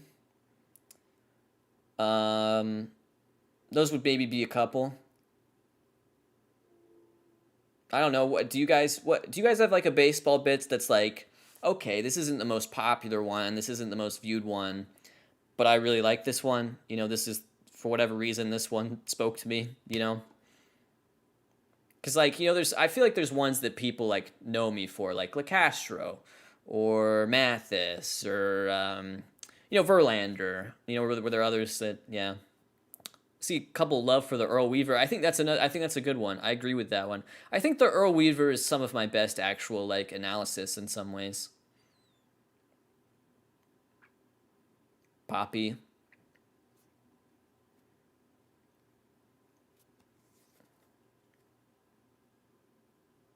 A lot of love for the Ortiz video, I must say. A lot of love for Ortiz and Weaver. I really, that's a big bit. I'm really touched seeing this come through. Like, it's, you know, it's just so crazy to me that I could like ask a question like that, and it's just a stream of people who have not just been, you know, affected by these videos or have, you know, fond memories and like them, but not just the most popular ones, but also just the ones that even I have forgotten about, you know, to some extent.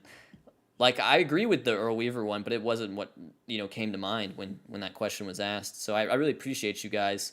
You know, it's cool, you know, it's cool that you guys like, you know, the big ones, but if you like the deep cuts, I appreciate that too.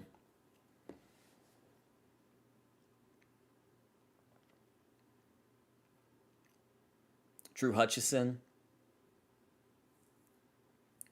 The Yankees versus Twins game from 2019. Yeah, that's a good one. I actually think that Yankees versus Twins game versus 2019, that might be a good baseball bits to introduce someone to the channel to. You know, especially if they weren't like super into baseball, because what it really is just a riveting story about a baseball game, you know? And I think that's, you know, that's cool, you know? I don't think like a Richard Blyer video necessarily gets someone into baseball. But maybe the that Twins Yankees video does, you know.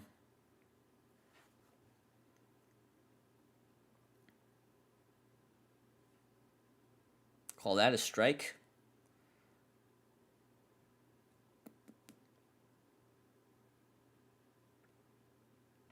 How has Doug Eddings been tonight? I think better than people give him credit for. I think he's been better than the umpire scorecard will say, but still not great. Not great. 2-2 pitch to Posey. Posey, foul, right? Yeah. He was a little early on that one. Yadier Molina. Bobby Wallace. Yeah, I like the Bobby Wallace one. I like it if I can execute on a dead ball era type video, that's big. Because that's harder to do because there's no footage back then. And there's like, you know, there's probably like 6 to 10 photographs of Bobby Wallace that I can pull up that are in decent resolution, you know. Cujo, that was the Ortiz, David Ortiz retirement tour video. Blows it past him, and there you go. So again, with Jansen, you know,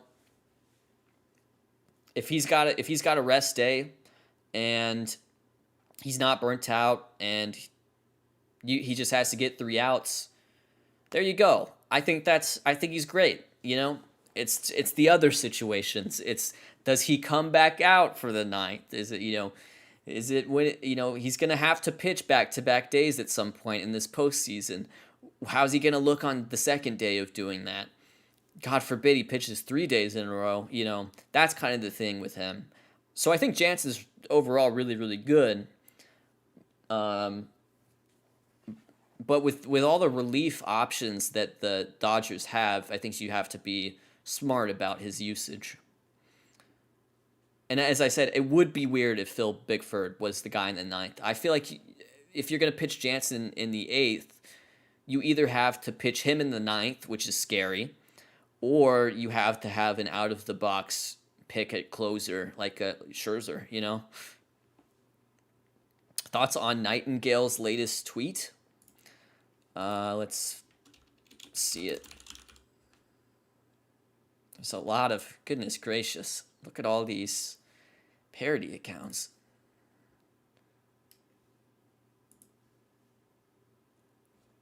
That was Mookie Betts' 4th hit of the game, actually his entire, like for 2018. That's not right. I mean, he wasn't great, but that can't be right. Oh. Well, someone's got the receipts. Yeah, what was he? Yeah. No comment. No comment.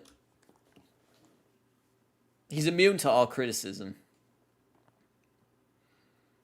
Should the Cardinals go after an ace or go for a shortstop? I think go for the star shortstop and go for the pitching depth. I don't think one pitcher fixes the Cardinals, but maybe one good I don't think one good starting pitcher, gets them where they want to be in terms of their pitching overall. So maybe you go more in bulk on the pitching, get some depth, get a $10 million guy here, get an $8 million guy here, get a $4 million reliever here, and then, you go get, Trevor Story.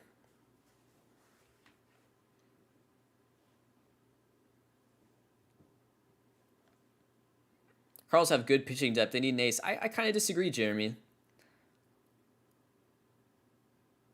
I get what you're saying. Like, it's fun. Like, when you're in, you want that frontline starter. I get that. But, I think Wainwright was so effective. Flaherty's been, he's shown a lot for them. I think, I'll put it this way. In a rotation, to me, your best pitcher, your number one pitcher, is going to get 30-something starts. But also, your fifth best pitcher is probably also going to get about 30 starts if they stay healthy for a full season. And so, the 5 and the 4 matter in many ways just as much as the 1.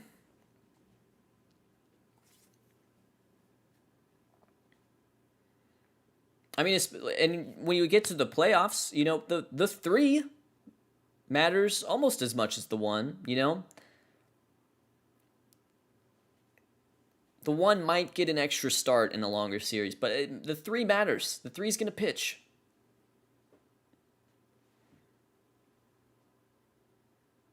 Corey Seager to the Yankees. I think that's a real possibility.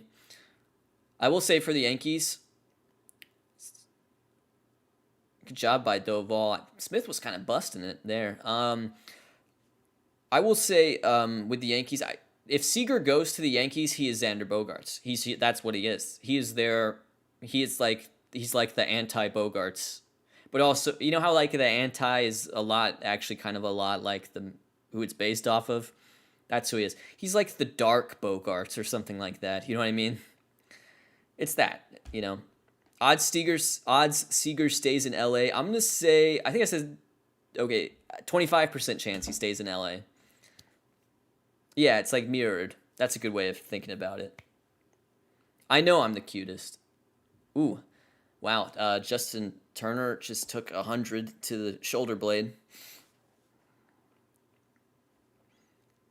Wood and Scherzer both warming up. I'd rather see Scherzer.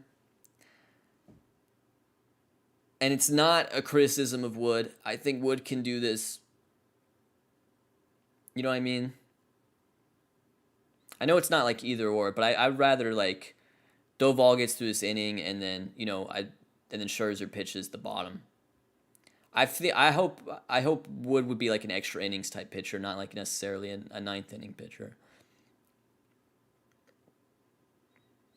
So as I sort of said about Jansen in the 8th, that was basically my take, right? If you pitch Jansen in the 8th, then your closer in the 9th has to be out at the box. Your closer in the 9th, can't be Phil Bickford. It has to be Scherzer.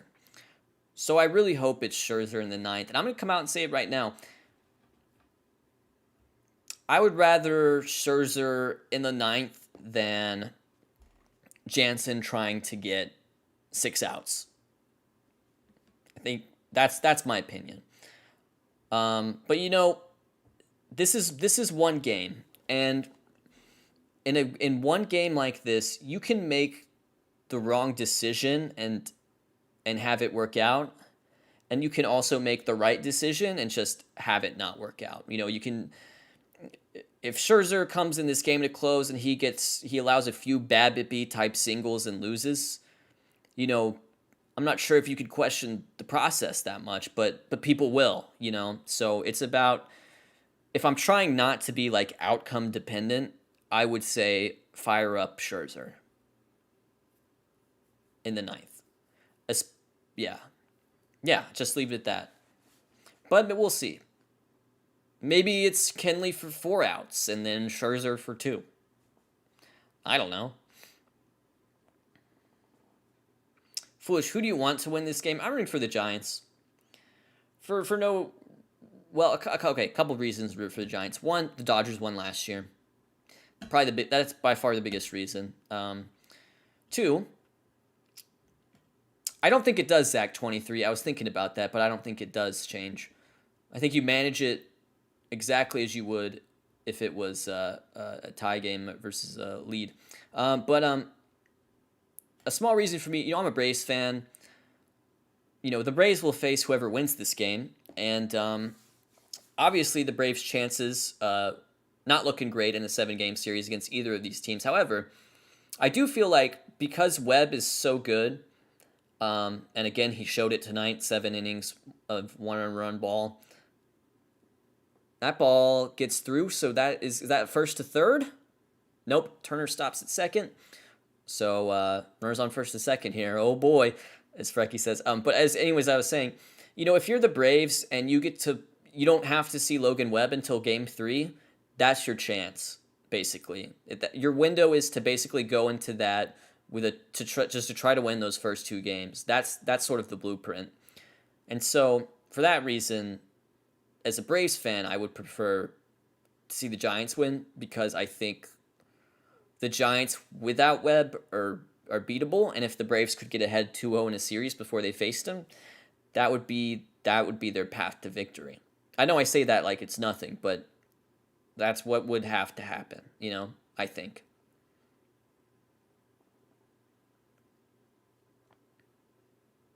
As an A's fan, you are obliged to root against the Giants. I think that's fair. But I don't think the Braves' chances overall versus like the Giants are way better than against the Dodgers or vice versa. But I just kind of think specifically, yeah. Updated Bellinger 2021 highlights. Man, if he hits a home run here, we will update. We will update the highlights. Gosman warming up. Yeah, I know. I saw that. At first it was just Wood, I think.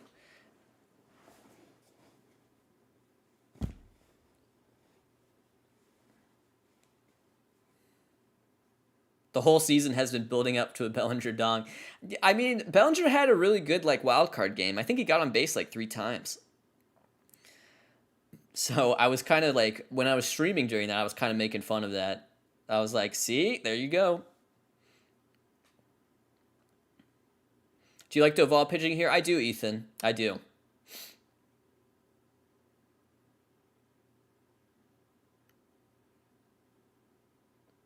If it's not Doval, I'd rather Wood than Gosman. Swing and a miss. The only thing that gives me pause about Doval is that he had, well, it gives me a lot of pause actually, is that he had to come in for the 8th, you know? And so it's tough, man. It's tough. You get up there, you get that big out, and you got to go sit down, and then you got to come out and get hyped up for it just like you are the closer. I think that's hard. And I don't know how experienced he is at that. So I would like it a lot more, actually, if he had started this inning and that was like his first, like if his day started in the 9th inning, that would be better, I think. But yeah. Still can't get over Chris Bryant playing center field. It's so weird. Yeah, Lux is in center field for the Dodgers, which is also kind of weird. I don't know if he's still out there, but I mean, he started in center. What guys now would be Hall of Famers if they retired at this very second? Greinke, Kershaw, Verlander, Scherzer, Votto, Pujols, Cabrera, Molina. I'm going to say Posey, and I guess that's about it.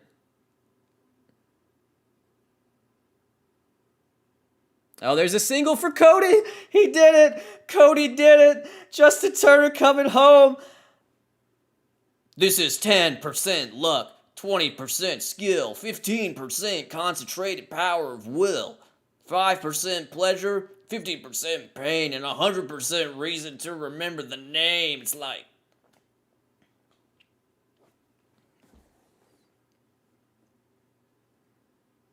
so for me the strategy wouldn't change. For Dave Roberts, um it it probably will. But it's interesting. It's interesting if you know, okay, Dodgers have lead now. Does that mean Scherzer definitely comes in, or does that mean Jansen definitely stays in? You know, I don't know what he was really thinking. I don't know if he's thinking Scherzer's who I want in the tie game. I don't know if he's thinking Scherzer's who I want in the with the save opportunity, or I don't know if he's thinking Scherzer's who I want in extras. I don't know. I don't know what Dave Roberts is thinking. Yelich would never. That's what I'm saying, dude. Yelich looked bad. Yelich looked really bad in that DS. I know it's 4 games. You know, good players have bad 4-game series all the time. But boy, did he look bad. Do you like a bunt here? No.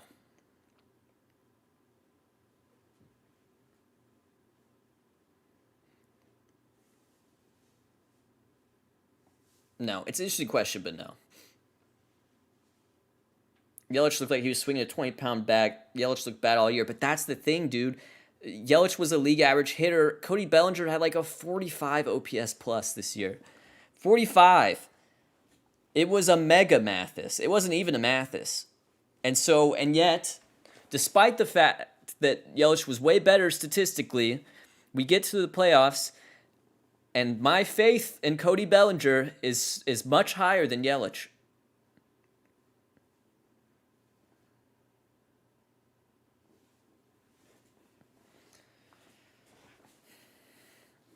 He invented a new form of Mathesing. Yes, Mathesing at like age 20. What's this for Bellinger? Is this his age 23? After you win the MVP at age 21? That's unprecedented. Yeah, I think we looked at it, Graham. I think it was 99.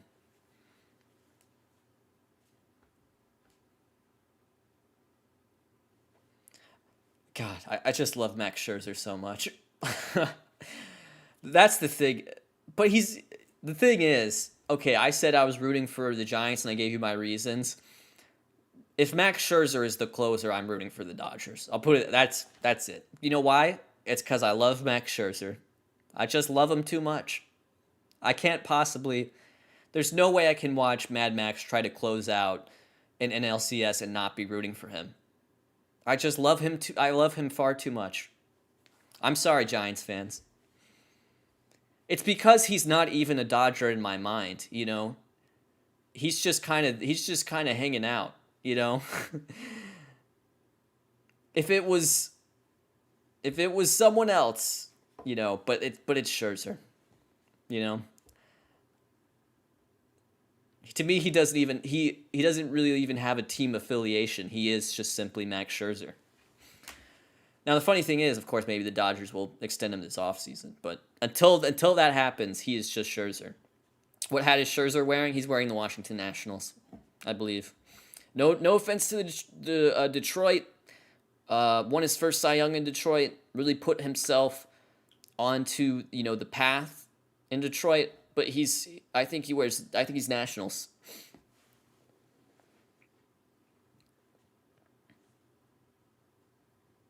Diamondbacks legend. Oh, it's a bunt. Someone called it. Oh, and it didn't work. But someone did call it. Someone asked, "Do you bunt here?" And I said no. But they did bunt there. The reason I wouldn't bunt here is because, first of all, Taylor has hit like 2 deep fly balls already, and that also gets you a run. You know what I mean? Like, he could put bat to ball. I know he bunted in the World Series last year, but it's like he can get a productive out while swinging, while also giving him the chance to have a base hit, if that makes sense. That's why I would say not to bunt.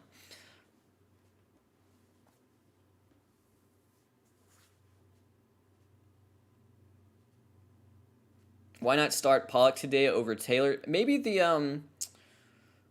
part of that, Gabe, was the Knable thing. Um, I I don't. Yeah, I think I agree. Not that I think Taylor's bad. I mean, Taylor's played well today.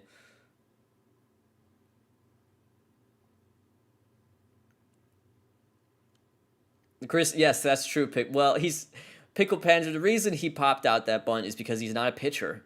If they had gotten a pitcher to do that, I'm sure it would have worked.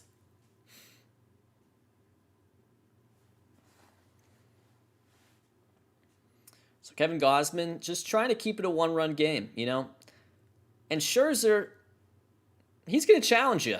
You're going to get it. It's not going to be easy to hit, but you will get fastballs to hit. So yeah, one solo home run ties this game if you can keep it to a one-run lead. If you keep it to a one-run lead, the tying run will always be up. Start Jocktober. Well, yes, game is life. So, with Solaire's COVID situation, he wouldn't return until the middle of the series. So yeah, Jock's gonna get starts because of that. I think it's a more interesting question as to what they do after Solaire gets back.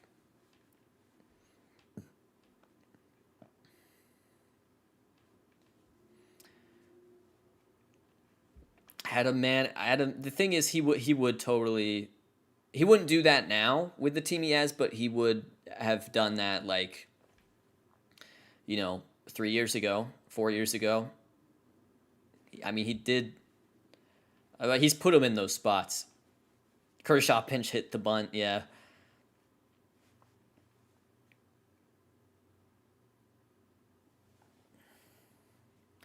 I don't know what's going on with Soler, but I do know that he had the positive test.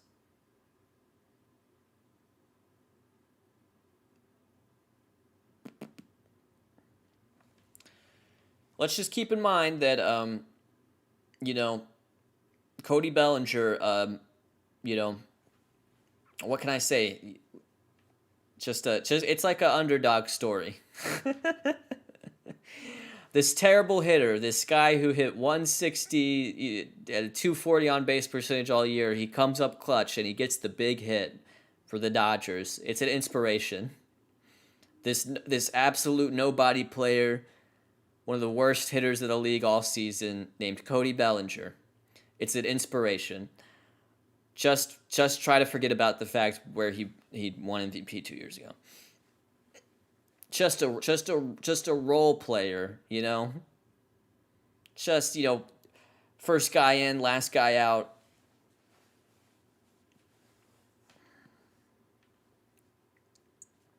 How'd you predict Bellinger? Well, I didn't, Carp 28. You're giving me way too much credit. There's no way anyone could have possibly predicted this Bellinger season, as that's going to look like the ground out to end it.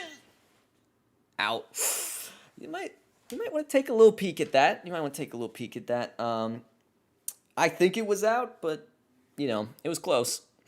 But yeah, I didn't really predict it, but I did say that Cody Bellinger was going to be and this was after 2019. I did say that Cody Bellinger was going to be a very inconsistent, he's going to be a player with high season to season variance, kind of like Harper. I said basically Bellinger 2019 was going to be like Harper 2015.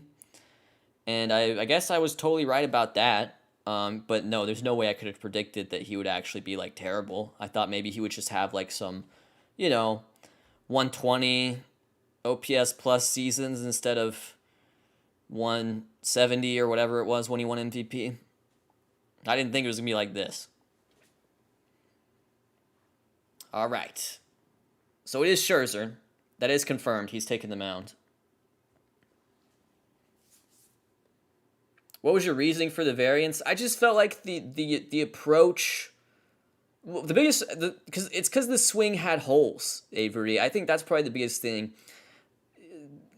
He just never had he didn't have the type of plate coverage that it felt like the other elite hitters in the game had. It felt like he had holes, and just the mechanics of like how he hits and his approach. It just seemed to me like it had a chance to sort of be rife with inconsistency. I mean, even within that MVP season, so much of that was built off the fact that he went ballistic for like the first 5 weeks. And then after those first 5 or 6 weeks, he was still really good. But yeah, a lot of his MVP season was really built on just him going ballistic for a month.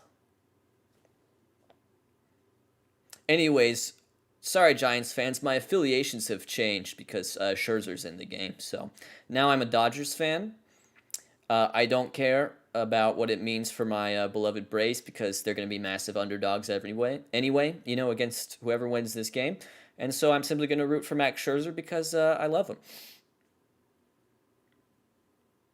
This is a real heel turn for me. And Cody's in center.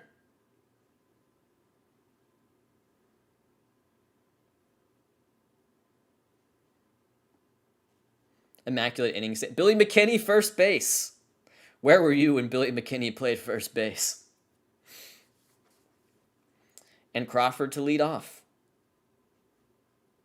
It's just how can I root against Max Scherzer?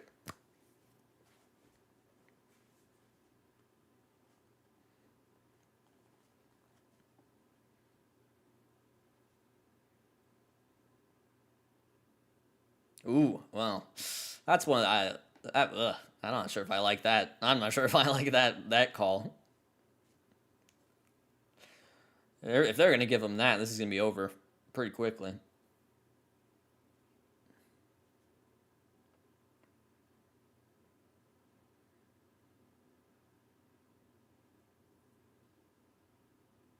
'96.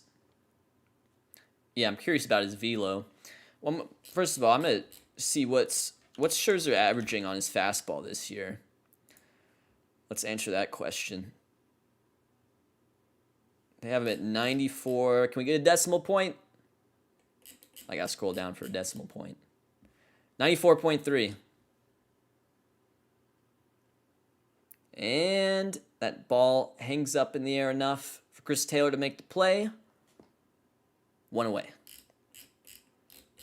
And let's do pitch velocity.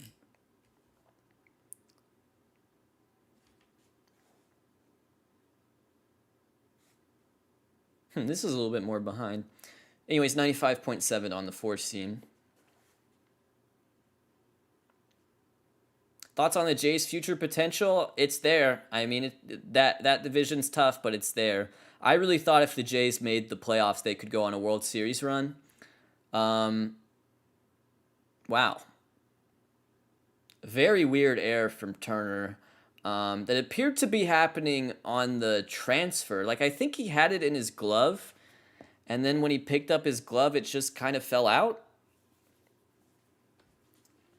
It's a weird error. I don't think it bounced off his glove. I think he had it in his glove, and then it just boink. Let's see what happened. They're showing the replay right now. Yeah, that's basically what happened. Yeah, very weird error. Very weird error. It was Justin Turner, not Trey Turner. So, Bryant on base. Now they're talking to Scherzer. They've got Pryor out there because Wade's coming in, so I'm guessing they're giving him the scouting report on Wade. I mean, but dude, what if they hit a home run, though?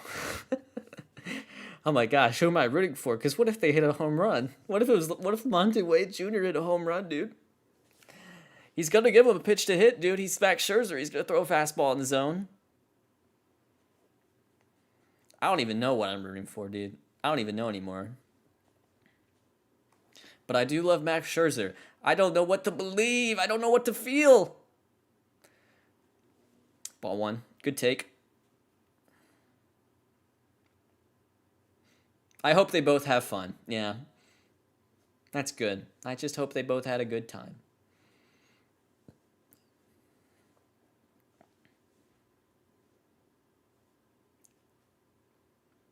Believe in the magic. I know. This team is... I'm not. Here's the thing. I'm not against swearing in real life. I don't do it on Foolish Baseball or Foolish Bailey. Just because I just want to keep everything sort of like family friendly. But I'm gonna do a swear here that's very important because you guys need to hear it. This Giants team is bullshit, dude. That's just it. That's why you pick them to win. It's because they're bullshit and they just do stuff like this. That's it. That's the only reason why to pick them. It's not because you look at who's on paper and you're like, oh, gee, I think Kevin Gosman's going to really go toe-to-toe with it. It's not like that. They're just bullshit. Even if they lose this game, they still are. I'm just going to leave it at that. That's why I pick them.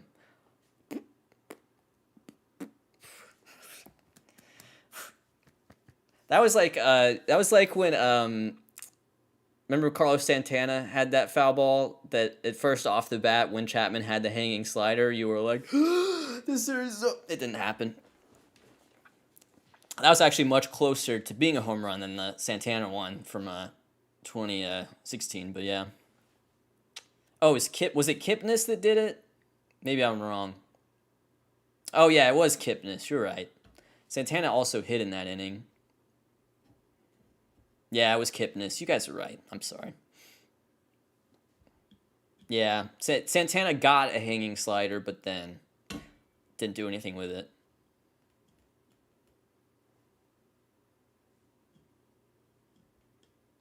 All right, so 2-2 pitch.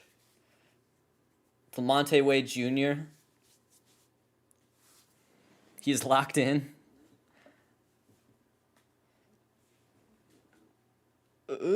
Strikeout. Good pitch. In the zone. He's gone there with his cutter twice now because that's how he got strike one on Crawford, I think. He's liked the cutter in that spot. So that's 2-way. I will be tweeting if the Dodgers win. I will be throwing out a good Dave Roberts, common success or GOAT manager gif. Because honestly, the Knebel thing was a little bit gimmicky, but other than that, I'm happy with this. I said go to Scherzer. He did it, and here we are.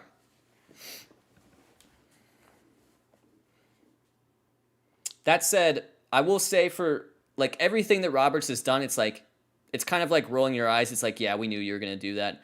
He's like, I'm going to start Corey Knebel. It's like, we know Arias is going to pitch in this game, dude. And it's like, I don't think Max Scherzer's going to pitch. It's like, we know he's closing, dude. We know. It's like, you know what I mean?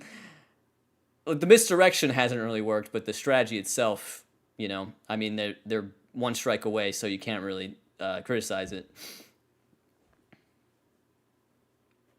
So 0-2 here to Wilmer. I also like Wilmer. But I do love Max Scherzer. So yes, in that sense, no one is surprised by this Dave Roberts gamut. Like, whoa, he's so crazy. 0-2 pitch. Did he go? Yes. And that is your series, ladies and gentlemen. The Dodgers will advance to the NLCS to face my beloved Atlanta Braves. Scherzer closes it out. Great start from Logan Webb. Arias pitched well.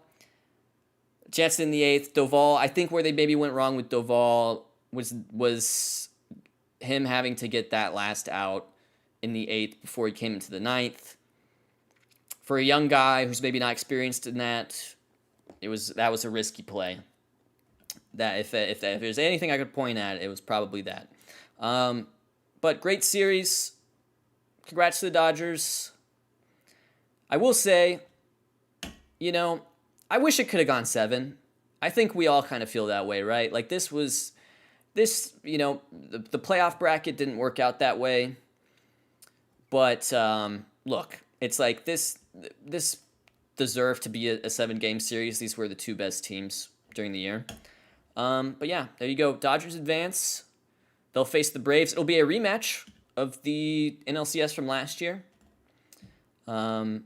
Interestingly enough, now that I think about it, so So we get the 2020 NLCS rematch, and we also get the 2018 ALCS rematch, right? No, or did they play? Was that an ALDS? I can't remember. But anyways, 4 teams that have, you know, been in these spots, I would say. I will say that check swing call was pretty questionable. When that went out, when it happened in real time, I was like, I don't think that's a swing. I will say, before that pitch was thrown, so you're talking about it was like a 0-2 pitch with a runner on first and 2 outs. The win expectancy for the Dodgers in that situation was probably like over 95%, even if that was called a ball. So I get that it sucks not to like give them the chance, you know, but you gotta, you know, yeah, but he didn't go. He didn't go. Don't leave that up to the umpires. Well, who makes that call? Is the StatCast, like the body tracking, making that call? This game will be remembered as cheating, just like 2002 Western Conference Final. Talking to Bellinger, yo, have you got Lauren Shahadi talking to Bellinger, dude? Dude, do you guys ever notice how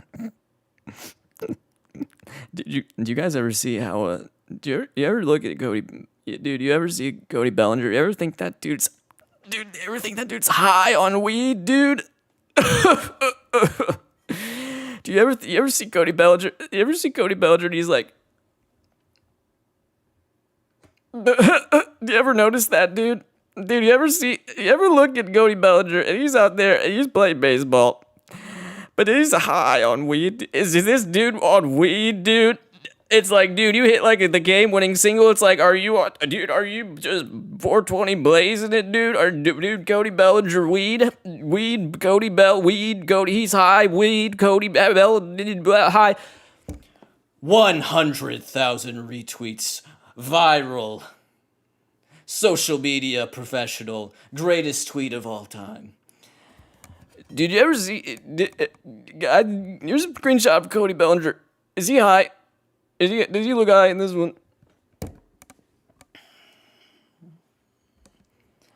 Do you guys ever notice? All right. Well, I think that's pretty much all there is to say about this game. Cody Bellinger won. It'll always be remembered as the Fort Minor game. Scherzer to close was entertaining. Hopefully I was entertaining. And then, yeah, I guess I'll plug my stuff. I got a Patreon, guys. You know, people give me $5 a month on here. What do I do on here? Well, I do things like exclusive content. The main piece of exclusive content is a monthly Q&A, video Q&A. Not only will you get that, you will also get access to the past ones. So we're talking about probably easily 15 hours of Foolish Bailey type content where I'm just doing Q&A type stuff like this.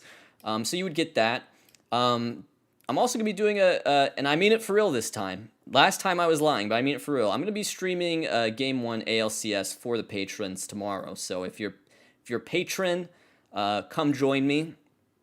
I will say too, it's $5 a month. However, look, if you pledge $5 a month right now, you can cancel before the end of the month, and it won't charge you, and I won't be mad at you. I don't care.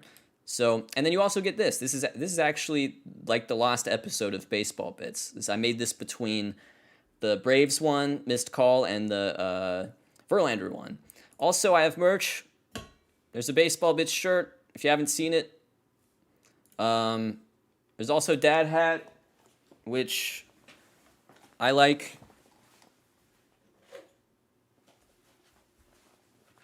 That's what it looks like. So yeah, thank you all so much for tuning in and watching. Had a good time with y'all. And yeah, it's October baseball. Great game. What's not to love? Dude, you ever notice that he's like on weed, dude? He's like high and his eyes are like he's playing baseball, but also like, dude, I think he's like high on weed, dude. It's crazy.